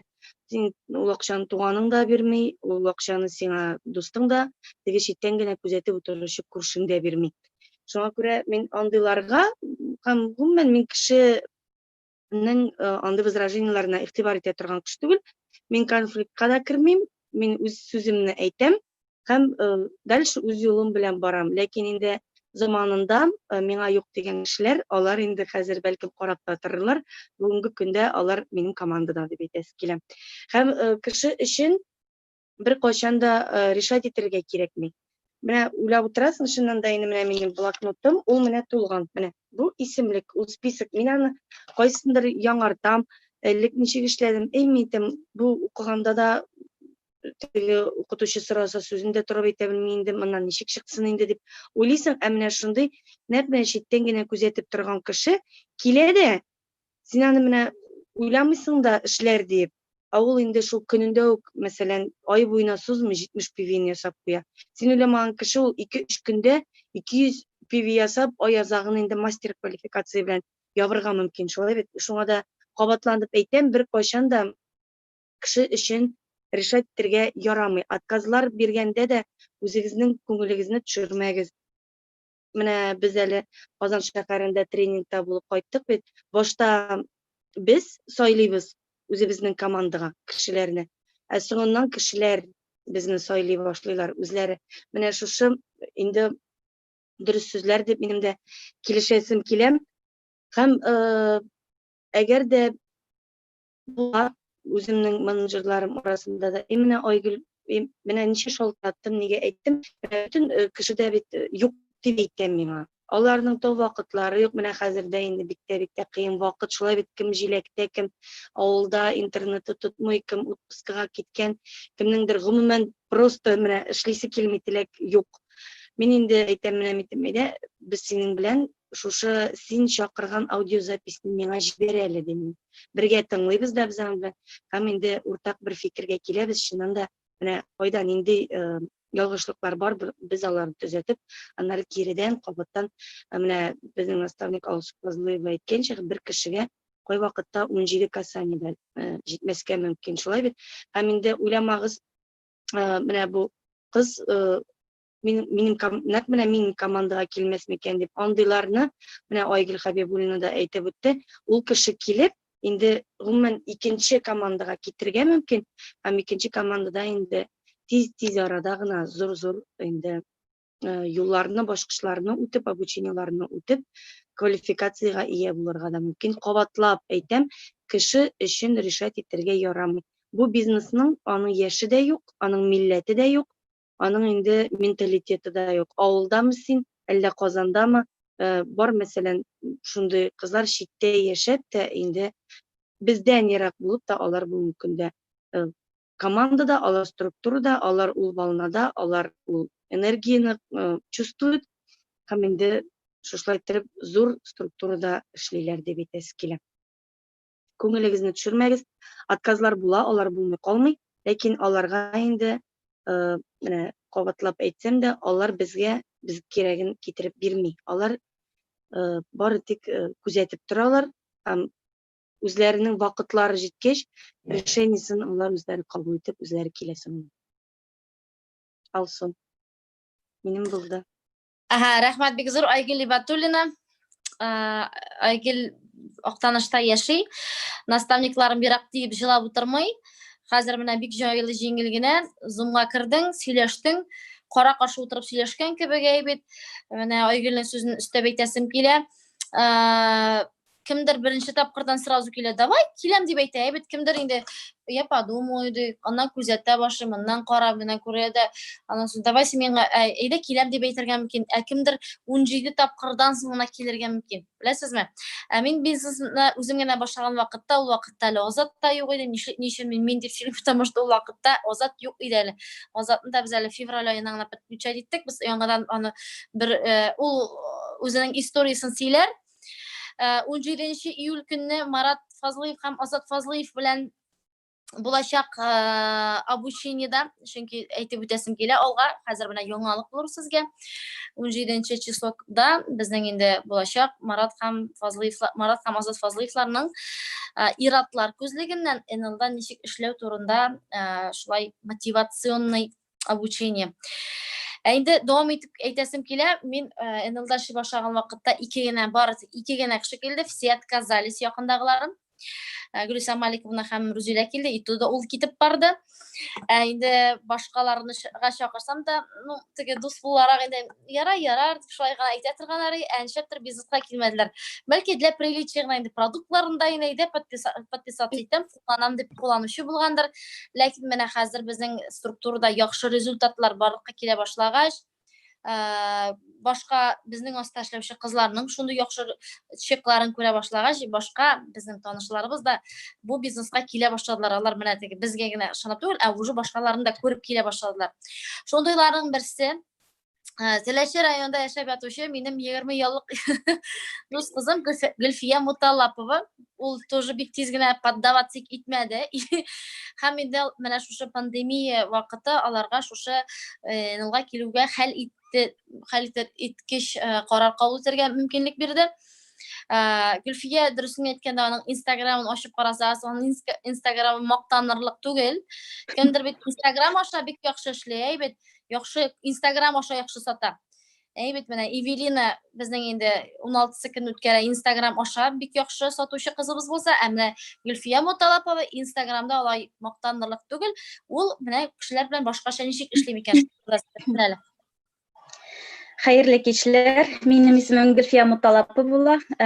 Bugungi kunda men Brilliant kvalifikatsiyasida Telashi rayonida yashab ishlab yotamizni Allohga shukr. Mana biz olsa bilan 20 yilga yaqin do'st bo'lgan qaramasdan, ol shu biznesga kelib kiruvga eng birinchilardan bo'lib, albatta тоже biznesga dashdi bizni. O'tsunib ketdini g'afu yarima. Tak, shulay bizni biznesga chaqirdi. Men endi nishaptir mana birinchi bo'lib podключаться eta olmadim. Nishikdir mana tege produktlarni qo'llanuv menim uchun u boshda qo'llanib qaror qildim men birinchi bo'lib. Shundan so'ng endi yil yarim ichida mana men ko'pgina produksiyalarni qo'llandim, o'zimga rezultatlar oldim. Shundan so'ng endi mana ne boshlangandan so'ng endi samoizolyatsiyalar boshlangandan so'ng men shulay men aytam, bulayda vaqt o'tadi, tegilayda o'tadi, dayki я тоже попробую deb ishlab qaror qildim. Mana keldim men 12 aprelda shu 18 kun ichida men chiqdim 40 ming zarplataga. Nishiga aytib, men mana bu 40 ming zarplataga chiqdim so'ng, albatta u endi komanda bilan ishlovning natijasidir deb aytaman. Chunki mana bunda o'z ostingga kishi mana chaqirasan bitindi, albatta ularning sen mana ularni sen ishonib chaqirgansan ekan, sen ularga to'g'ri qolirga tegish, ularni zarplataga shulay zarplataga chiqarga tegish. O'z kisangligini qo'yib o'tirasan ekan, bu menimcha qisqagina vaqtli biznesdir deb aytaman. Mana sen ul kishiga har vaqtda yordam etirga tegish, ul kishiga har vaqtda o'zingning bilganlaring o'rgatirga tegish, har vaqtda ularning bergan so'rovlarini sen javob bera bilirga tegish. Mana men aytasim kela, o'zim men o'qituvchida bo'lib ishlayman bugungi kunda. Ishlayman yangidan fotografda bo'lib. Erinmagan kishi uchun endi o'qisha ishlash mumkinliklari bugungi kunda endi bek ko'p. Har bir ishda da mening aytasim kela, mana tirishlik ko'rsatib, butun jon taningni berib ishlaysan ekan, albatta u rezultat har bir ishda rezultat beradi. Men bunda durustini aytay, men o'qisha ishlash yuzidan kelmadim. Menga bundagi nishik bir-birisi bilan mana shunday do'st, totuv, mana shuni xatlik, mana qiziq turmush meni mana bunda tortib ketirdi. Men kibitlarga boraydim, shu NL kompaniyasiga ayni boram. товарлар алырга үземә кулланам бит инде. Андагы тормыш менә мине ничектер үзенә тартып китерде. Менә бер-берсе белән шул хәтлек дусалар. Бер-берсенә һәрвакыт ярдәм итәләр, һәр бәйрәмдә бергә алар. Менә бу әлбәттә инде дус тату команда булуны күрсәтә. Менә шушы әйбер мине тартып китерде. Һәм иң беренче менә монда нигә НЛ компаниясына эшкә килгәчендә мин шушы әйберне күз алдында тотып беренче көннән эшли башладым. Әлбәттә, минем наставнигым Алсу, менә без аның белән дус булсак та, ничек дип әйтим, менә эштә мин аңарга как директор формасында карадым. Ул миңа әйтте, димәк тиеш, мин аны эшләргә тиеш. Беренче көннән мин аны эшләргә ниттем инде, эшләдем. Ул миңа кергә кушты Zoom-га, мин кирдем Zoom-га. Менә бу әйберне эшлә, моны эшлә дип әйтә, мин әлбәттә эшләп бардым. Менә шушыларның нәтиҗәсе аркасында мин шушындый результатка чыктым инде. Май айында мин яптым 1С квалификация ябып 67 мең зарплата чыктым. Һәм дә инде июнь айында мин бриллиант квалификациясын ябып 105 мең зарплатага чыктым. Бүгенге көндә мин бик шатман, рәхмәт бар наставникларыма. Аллаһ Тәгалә мине шушы менә дөрес юлга кертеп җибәргәненә нәрсә әйтәсем килә. Менә укытучы эшен генә алып карасам да, менә мин үзем музыка мәктәбендә укытам. Мин аның өчен ничек әйтим инде, менә музыка мәктәбендә укытыр өчен мин башта укыдым 5 ел музыка мәктәбендә.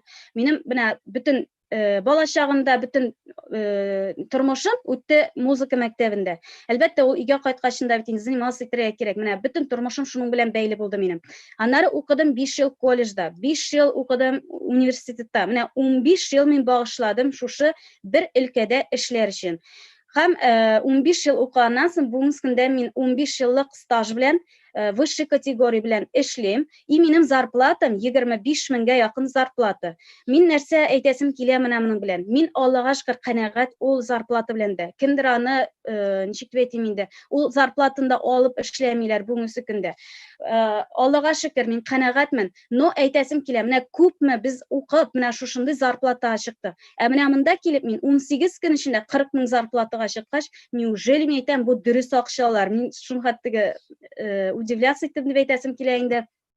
Шуннан соң инде мин аңлап алдым. Действительно монда акча эшләп булганында, действительно аңлап алдым монда шуның хәтлек командный дух бар икәнен дә инде миңа бик ошый монда эшләү. Аллага шөкер. Менә сезгә дәген шушы командадан төшеп калмаска, кемдер шуышып бара, кемдер үрмәләп бара, кемдер атлап бара, кемдер йөгереп бара монда.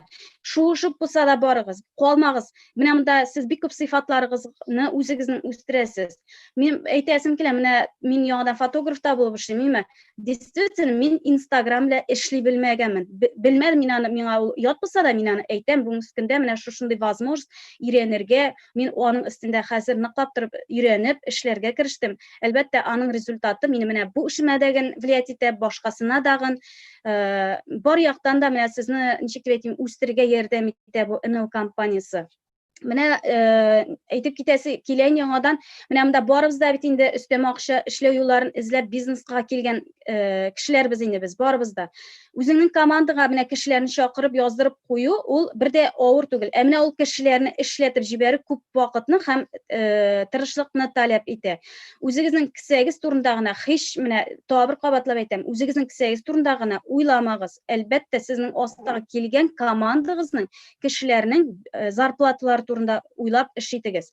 Яңа гына килгән бизнеска килгән кешеләрнең бөтен булган мөмкинлекләрне күрсәтергә кирәк, аларга аңлатырга кирәк. Алар белән һәр вакытта да менә связьда булырга кирәк. Үзең тырышсаң, менә үзең шушы бизнесның эшенә кереп, янып киеп бирсәң, кешегә булыша аласың. Әгәр дә инде алынкы, салынкы җирисең икән, әлбәттә синең командадагы кешеләр дә шушыны кабатлаячак. Бу вакытта инде үсеш булмаячак. Кеше синең командаңа ышанып килгән икән, син аның өметләрен акларга тиешсең. Ничек итеп булышыргасың? Һәр кеше өчен син товар да сатып бирергә тиеш түгел. Камасына кеше дә табып бирә алмыйсың бит инде. Аңа зарплата да эшләп бирә алмыйсың. Син аның наставнигы буларак, аның һәр фикерен тыңлап, һәр сорауына җавап табырга булышырга тиешсең. Бу синең төп законың булырга тиеш.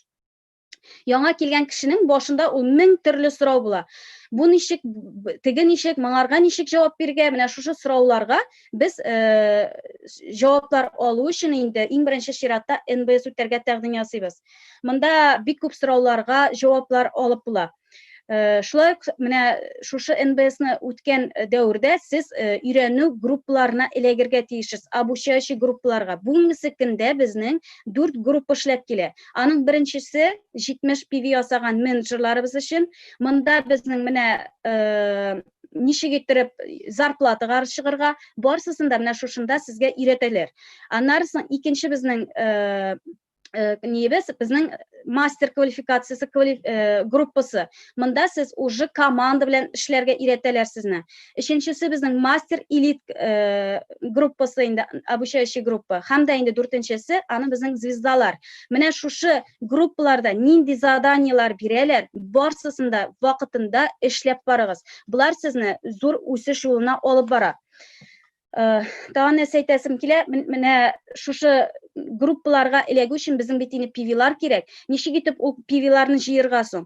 Безнең менә компаниядә бик күп кенә товарлар, бик яхшы результат бирә торган товарларыбыз бар. Менә шушы товарларны халык арасында менә иң кирәкле булган товарларны өйрәнегез, шуларны кулланырга һәм башкаларга тәкъдим итәргә өйрәнегез. Иң мөһиме кирәкле мәгълүмат бирә торган менә халыкка кызык булган тематиканы сайлап алып, аларга видеолар, фотолар һәм кеше игътибар итәрлек отзывлар, аннарсын инде постлар язып Instagram битләрегезгә куегыз. Менә шушы әйберне эшлисез икән, сезнең язылучылар саны да артачак, рекламагыздагы результаты булачак, реклама биргәчендә дип әйтәм инде. Менә бар тик бер әйберне әйтеп китәсем килә инде, башкаларны кабатламаска, сезнең үзегезнең аерылып тора торган бер ни булырга тиеш, изюминкагыз. Менә шушыны уйлагыз, эшләсез. Әгәр дә уйлап эш итәсез икән, бу миңа калса бер дә авыр эш түгел. Instagram серләренә бүгенге көндә безнең менә Эвелина Нуруллинаның 16 июнь көнне үткәрәчәк Instagram обучениегә обязательно кирегез. Шул барыгызга да уңышлар теләп калам. Бик зур рәхмәт, Гөлфия. Гөлфия бик четко, конкретно, мощно эшләп килүче менеджерларыбыз, лидерларыбызның берсе. Хәзер инде так, ручка кагазьләр алдык һәм мен сезгә инде бу июль айында менә шушы калган вакыт аралыгында да ничек иттереп зур доходка чыгу серләренә төшендерәсем килә. Менә шулай куйсам нормаль күренәме икән? Күренәме? Мен сезгә инде ничек иттереп шушы айда рәхәтләндереп 16,000 кимендә 16,000 акча эшләү серләренә серле түгел инде мөмкинлеген күрсәтәсем килә. Пожалуйста, язып баруыгызны сорап калам. Инде менә сез хәзерге вакытта 70 PV ясадыгыз, әйбет. Һәм бу сезгә нәрсә биргәндә әйтеп үтәсе килә. Сез хәзерге вакытта 70 балл ясадыгыз, кемдер бәлки 100 балл ясагандыр, кемдер бәлки анда 150 балл ясагандыр. Мен сезгә барыгызга да 16 июльгә кадәр, 16 июль кичке 8гә кадәр 200 балл ясарга тәкъдим итәм. Чөнки тагын бер кабатлап әйтәм, әгәр дә сез 200 балл ясасагыз, сез Эвелина Нуруллина блогер, 20 яшьлек блогер кызыбызның обучениесына эләгә аласыз. Әлеге кыз Башкортстанда яшәсә дә, аның танышлары Казанда күп түгел, ул бардык чисто через Instagram бу айда 70,000 зарплата алды. Үткән айда алды 52,000. Аңлагыз, әйбет. Бу аның Instagramда грамотно эшләве аркасында.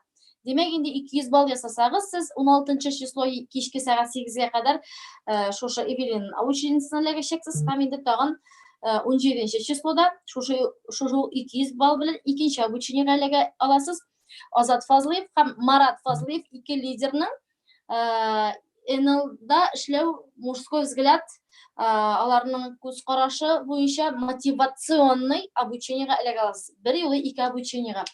Так, хәзер инде дәвам итәм. Нәрсә бирә сезгә 200 балл. Менә сез уже 200 баллны ясасагыз, 200 баллны ясасагыз, уже 200 баллны 16 числога кадәр ясасагыз, уже сезнең счетыгызда Әгәр дә сез стартовый набор алган булсагыз, стартовый набор 70 балл, калганы бит инде 130 балл кала бит инде. Әйбәт, шушы стартовый набор белән сез аласыз уже 2600 акчалата, плюс инде подарочный 3045 сум ала аласыз. Әйбәт, бу әле менә 16 числога сез рәхәтләнеп уже 5645 сум тирәсе, сез 5600, ну 5700-гә якын сез уже акча ала аласыз. Ләкин без инде так күренәме? Күренми ахырсыда, күренәме? Ләкин инде без бер кашанда бу 200 PV шушыны кичкенә генә мөмкинлекне бирбез. Һәр вакытта да килгән һәрбер яңа новичокмы, старичокмы, һәрберсенә без күрсәтәбез 400 балл. Чөнки 400 балл ул уже инде күзгә күренә торган хайран гына акча дигән сүз. Әгәр дә инде менә карагыз, 400 балл сез ясыйсыз икән, сез инде уже 10,000-нән артык, 10,000 тирәсе акчалата, плюс еще вознаграждение 6090 сум подарочный аласыз. Подарочный тоже акчага әйләндергә була, любой продукт аласыз, сатасыз һәм акчасы кесәгездә кала. То есть сез личником командагыз булмаган очракта да 400 балл ясап, 16,000-нән артык акча ала аласыз. Миңа калса бу әллә нинди кыен эш түгел. Көн сайын 13 PV ясап барасыз икән, 13 балл. Сез бу эшкә барып, тиз барып җитәсез. 13 балл нәрсә инде ул? Бер коллаген, бер флекс мәсәлән, әйбәт коллаген флексны бергә алалар инде. Вот шулай ясый аласыз рәхәтләнеп. Әйбәт 13 PV-дан ясап барырга киңәш итәм. Әгәр дәвам итәбез, әйбәт, әгәр дә инде сез менә мисалсыз стартовый набор белән булды 2600. Бар безнең шундый кешеләр без стартовый набор алмыйча мондый гына алган кешеләр бар. Ул кешеләрнең акчалары тагын да күбрәк була. Стартовый наборсыз гына 200 PV ясаган кеше, ул безнең так, ялгыш язам, 4620 акчалата денежный. Әйбәт, һәм инде плюс подарочный 3045 сум. Подарочный ала. 4600 акчалата, 3045 сум подарочный ала, подарочный. Вот, бу инде демәк 7665 сум дигән сүз. Бу әле синең командаң булмаганда гына 200 PV ясап. Дальше киттек. Хәзер мин сезгә бер ай эчендә ничек иттереп кичкенә генә 25,000-гезне әле менә шушы калган көннәр эчендә 25,000 ничек эшләргә була, шуны күрсәтәсем килә. Вот карагыз. Монысын сызып куябыз була, менә бу эшкә язам. Демәк инде сез үзегез ясыйсыз 400 балл. Әйбәт, 400 балл ясыйсыз ай ахырына кадәр. Аның өчен инде сез аласыз 16,000 тирәсе акча, әйбәт, 16,000 тирәсе аласыз. Әгәр дә подарочный булса, чуть кенә кимрәк дигән сүз. Һәм инде үзегез подписать иттегез 5 кешене. Әйбәт, 5 кешене подписать иттегез. Мәсәлән, һәрберсе ясады да 70 PV, 70 баллдан, например, әйбәт. Кемдер похудениягә килде, кемдер вес җыярга килде, андый программалар безнең эшләп килә. Менә шушы һәрбер кешене алып килгән өчен, алар белән эшләгән өчен компания сезне вознаграждает. Һәм һәрберсе өчен 840 сум акча күчерә. Һәм демәк инде 840-ны тапкырлыйбыз 5-кә, була бу 4200 акча күчә сезгә, плюс еще 5 кешене активация ясаган өчен компания өстәмә бонус наставника премиум өсти, плюс сез әле аңа өстәп 3500 сум акча аласыз. Демәк инде общий бу 7700 дигән сүз. Менә карагыз, әйбәт, үзегез 400 ясадыгыз, алып килдегез 5 кеше.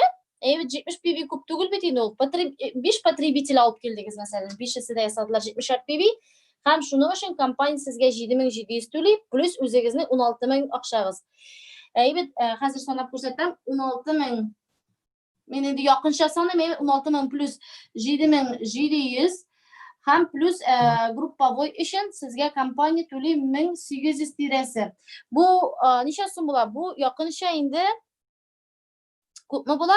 Бу якынча инде 25000 тирәсе акча дигән сүз. 25000 уйлап карагыз.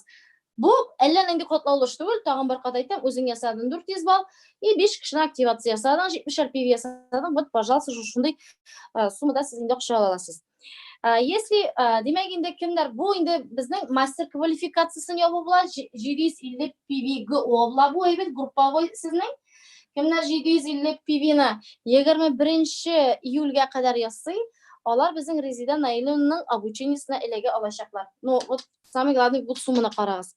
Һәм инде тагын бер мөмкинлек бирәм сезгә, тагын бер күрсәтәсем килә. Мәсәлән, тагын да күбрәк эшләү мөмкинлеген әйтәм инде. Әгәр дә сез үзегез 400 ясадыгыз, һәм сезнең килгән кешеләрегез 70 балл түгел, әйбет 70 балл нәрсә инде ул? Әзгенә дигән сүз бит инде ул 70 балл түгел. 200 яшәр балл ясыйлар икән, менә 200 ясада, бу да 200 ясада бизнеска килдем дип кичкенә генә булса да бит инде ул акча, шулай бит 200 яшәр балл ясасалар, монысын бетереп торам. Бу инде групповой күпме дип була дигән сүз, бу инде групповой, мәсәлән, анда 200 яшәр ясадылар, монда 1000 булды.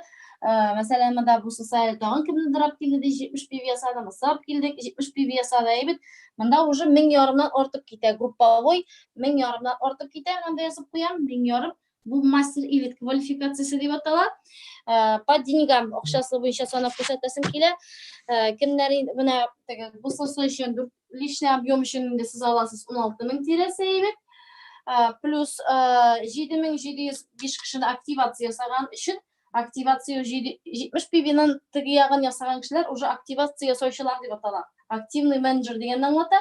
7700 күчә, һәм плюс инде групповой сезгә 7350 сум күчә. Демәк инде бу общий 31000 да 50 сум, бу 31050 сум бу хайран гына зур гына акча дип әйтәсем килә менә. Үзең 400 ясадан 5 кешене подписать иттем, 5-се дә 200 PV ясады. 1500. А самое главное акчада гына түгел, эш тагын бер кат әйтәм, обучение ул төп әйберләрнең берсе безнең инде август башында, августта аенда көне әле билгеле түгел, 1500 PV ясаучылар Виктория һәм Алексей Чурсиннарның 2 көнлек бик мощный обучениеләрне эләгәчәкләр. Наставникларыбыз компанияда 18-19 елга якын эшлиләр. Уже бер кайда да эшләмәгәннәр, только НЛда гына эшләгәннәр. Һәм инде бик зур квалификациядагы лидерларыбыз Виктория һәм Алексей Чурсиннарның обучениеләрне эшләү эләгү өстендә тырышып эшләйбез. Минем сүзем бетте. Хәзер инде сүзне бирәсем килә безнең командада шулай бик матур гына әкрен генә, ләкин ныклы адымнар белән баручы ДТ1 квалификациясында булган Рамиля Антоновага сүз. Хәерле кичләр барыгызга да. Минем исемем Рамиля Антонова. НЛ компаниясына килдем 2018 елның октябрь аенда. То есть октябрьдә 2 ел була минем компанияга килүгә. Иң беренче айда мен помню мастер квалификациясын ябып, ул вакытта әле башкачарак бераз гына мастер иде. Хәзер менә алты күрсәтте 750 PV булса, әйбет, ул вакытта 1000 PV иде ул. Минем 27000 зарплата чыккан иде, помню.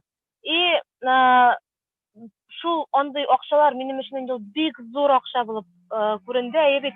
Андый зурлыктагы акчаны аңа кадәр бернинди дә эштә эшләп тә зарплата андый зур булганы юк иде. Минем хорошему быстро привыкаешь дигәндәй, шул планкадан уже бүтән төшерәсе килмәде шул планканы. Һәм әкренләп, ай сайын 5-10 меңләп, 10 меңләп зурайта, җайлап звезда, аннары звезда про квалификациясын ябып, аннары инде бриллиант квалификациясын, бриллианттан соң ДТны хәзер ДТ1 дигән квалификация ябып, хәзерге вакытта менә узган айда минем зарплата 320 мең чыкты. Ләкин бу менә минем шуны әйтеп китәсем килә, бу үзең генә эшләнгән эш түгел, во-первых, һәм ул үзеңнең генә зарплата түгел.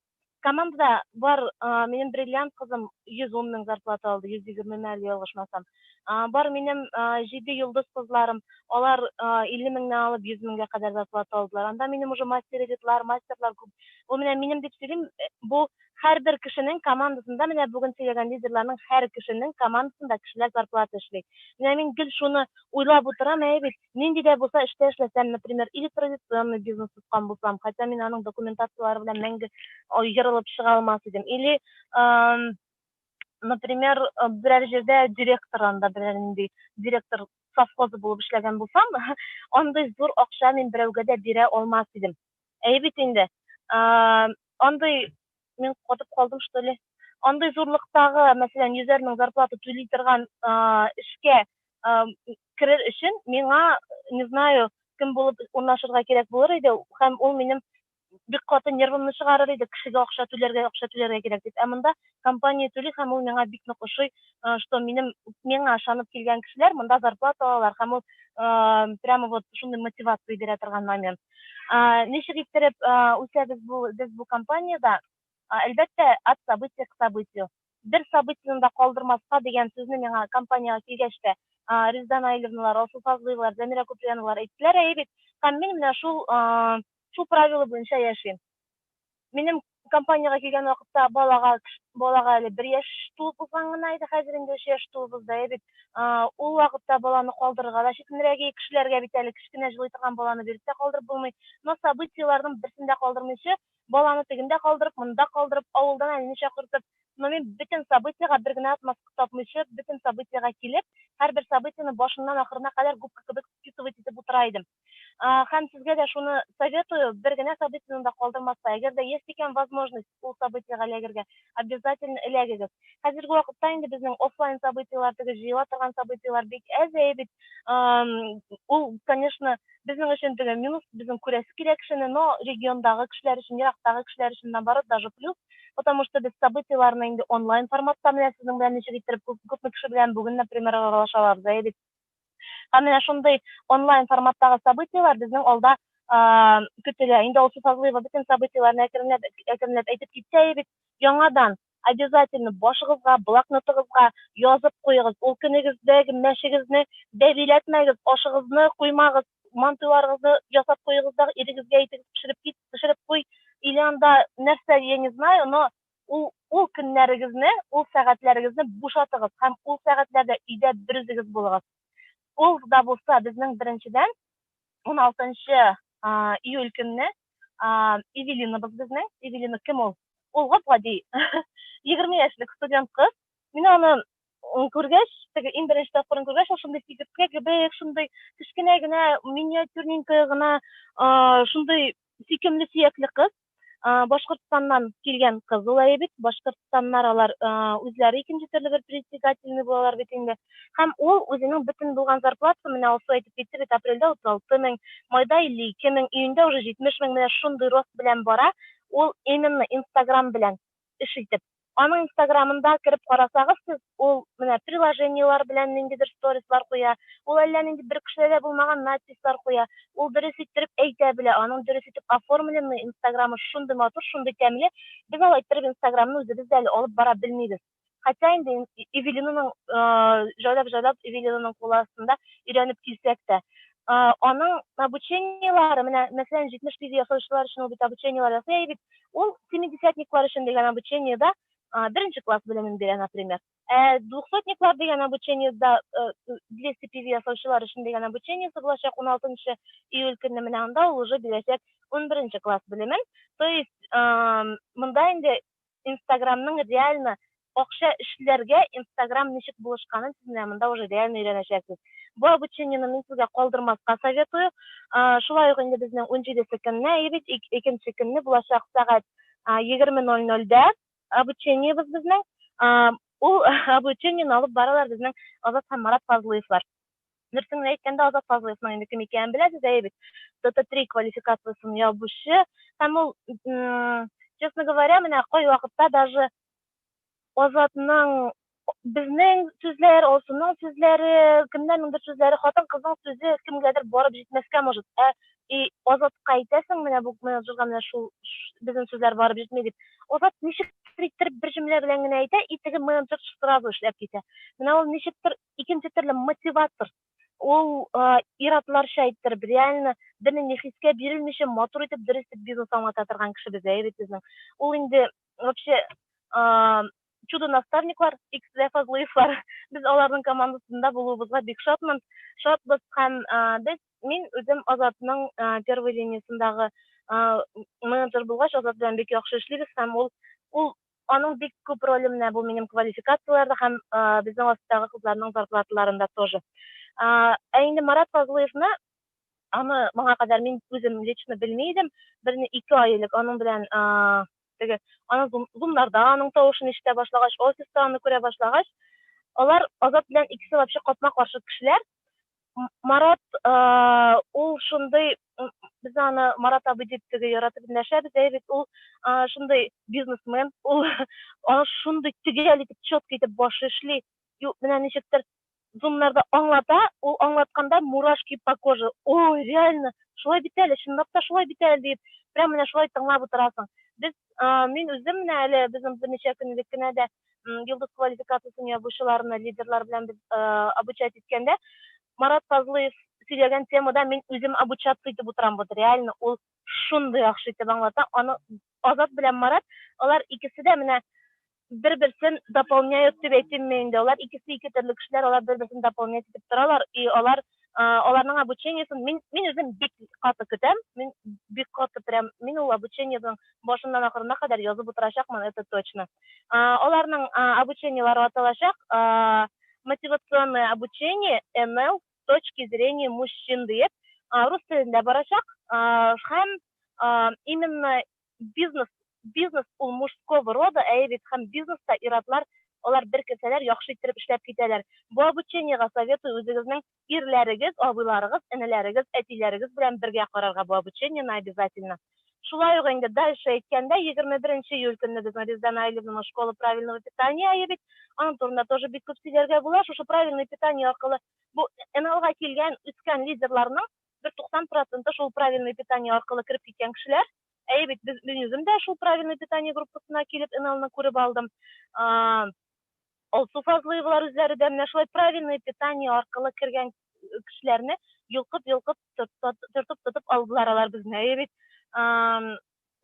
һәм бу белемнәр, ул мәктәптә биреләсе белемнәр, алар гомер буе яшәргә уже шундый белем бирәләр. Икенче төрле фикерләргә, икенче төрле итеп фикер йөртергә өйрәтәләр.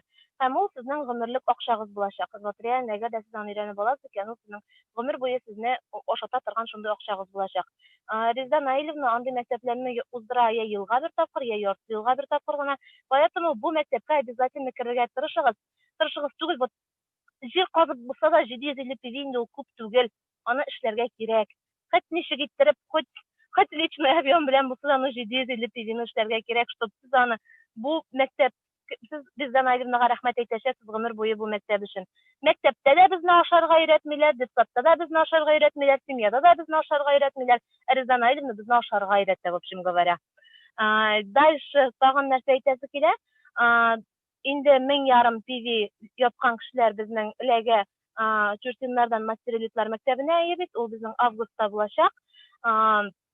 Ул аерым бер тема, ул 2 көнлек мәктәп булачак. Без анда аерым выезд белән зур события ясап барабыз, күрешәбез, сөйләшәбез, аралашабыз, төрле тренингларда булабыз, мастер-класслар үтәбез. В общем, Чурсиннар белән бергә, Виктория Алексей Чурсиннар белән берлектә миллионерлар инде алар, бит алар безнең вышестоящий наставникларның наставниклары дип әйтик. Аларны вот мин аларны даже вот Виктория Чурсина бер җөмлә белән бер 5 секундлык голосовой җибәрсә, мин бер ай буе шул 5 секундлык голосовойны тыңлап, энергия алып бер ай буе эшлим. Вот реально менә шундый. Һәм всем бөтен кешегә вот шунлап торып настоятельно рекомендую, ул мәктәпкә эләгергә тырышырга кирәк. Шулай ук инде безнең бар возражениелар чатта, бит 200 CV-лар эшләгән кешеләр өчен бар чат отзывов в Телеграме 400 CV-лар эшләгән өчен, алар тоже события, аларда тоже булырга кирәк. Һәм анда үзегезнең кешеләрегезне тоже булдырырга тырышырга кирәк. Тагын әле безнең 2 события бар. Ул событиялар турында пока әйтмим. Ул событиялар безнең сюрприз булачак.